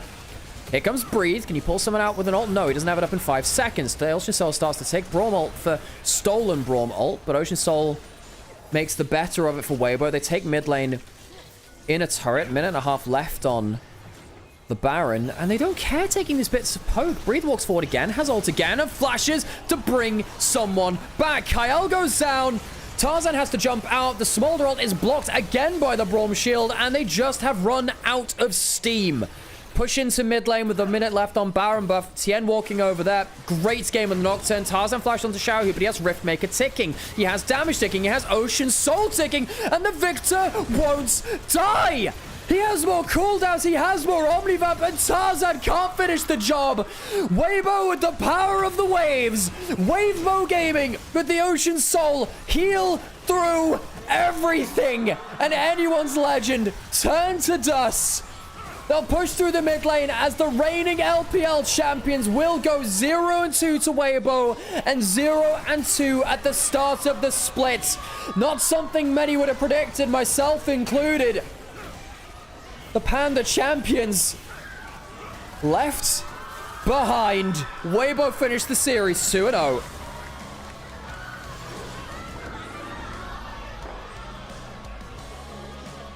Well, a series of all time. Weibo walk away with the win. 2-1, sorry. 2-1, not 2-0. 2-0. 2-1, 2-1. My bad. 2-1, my bad. I misread things. I don't know why. Long day. Long couple of days. That's going to do it for today, folks. Thanks for tuning in. Not my best cast today.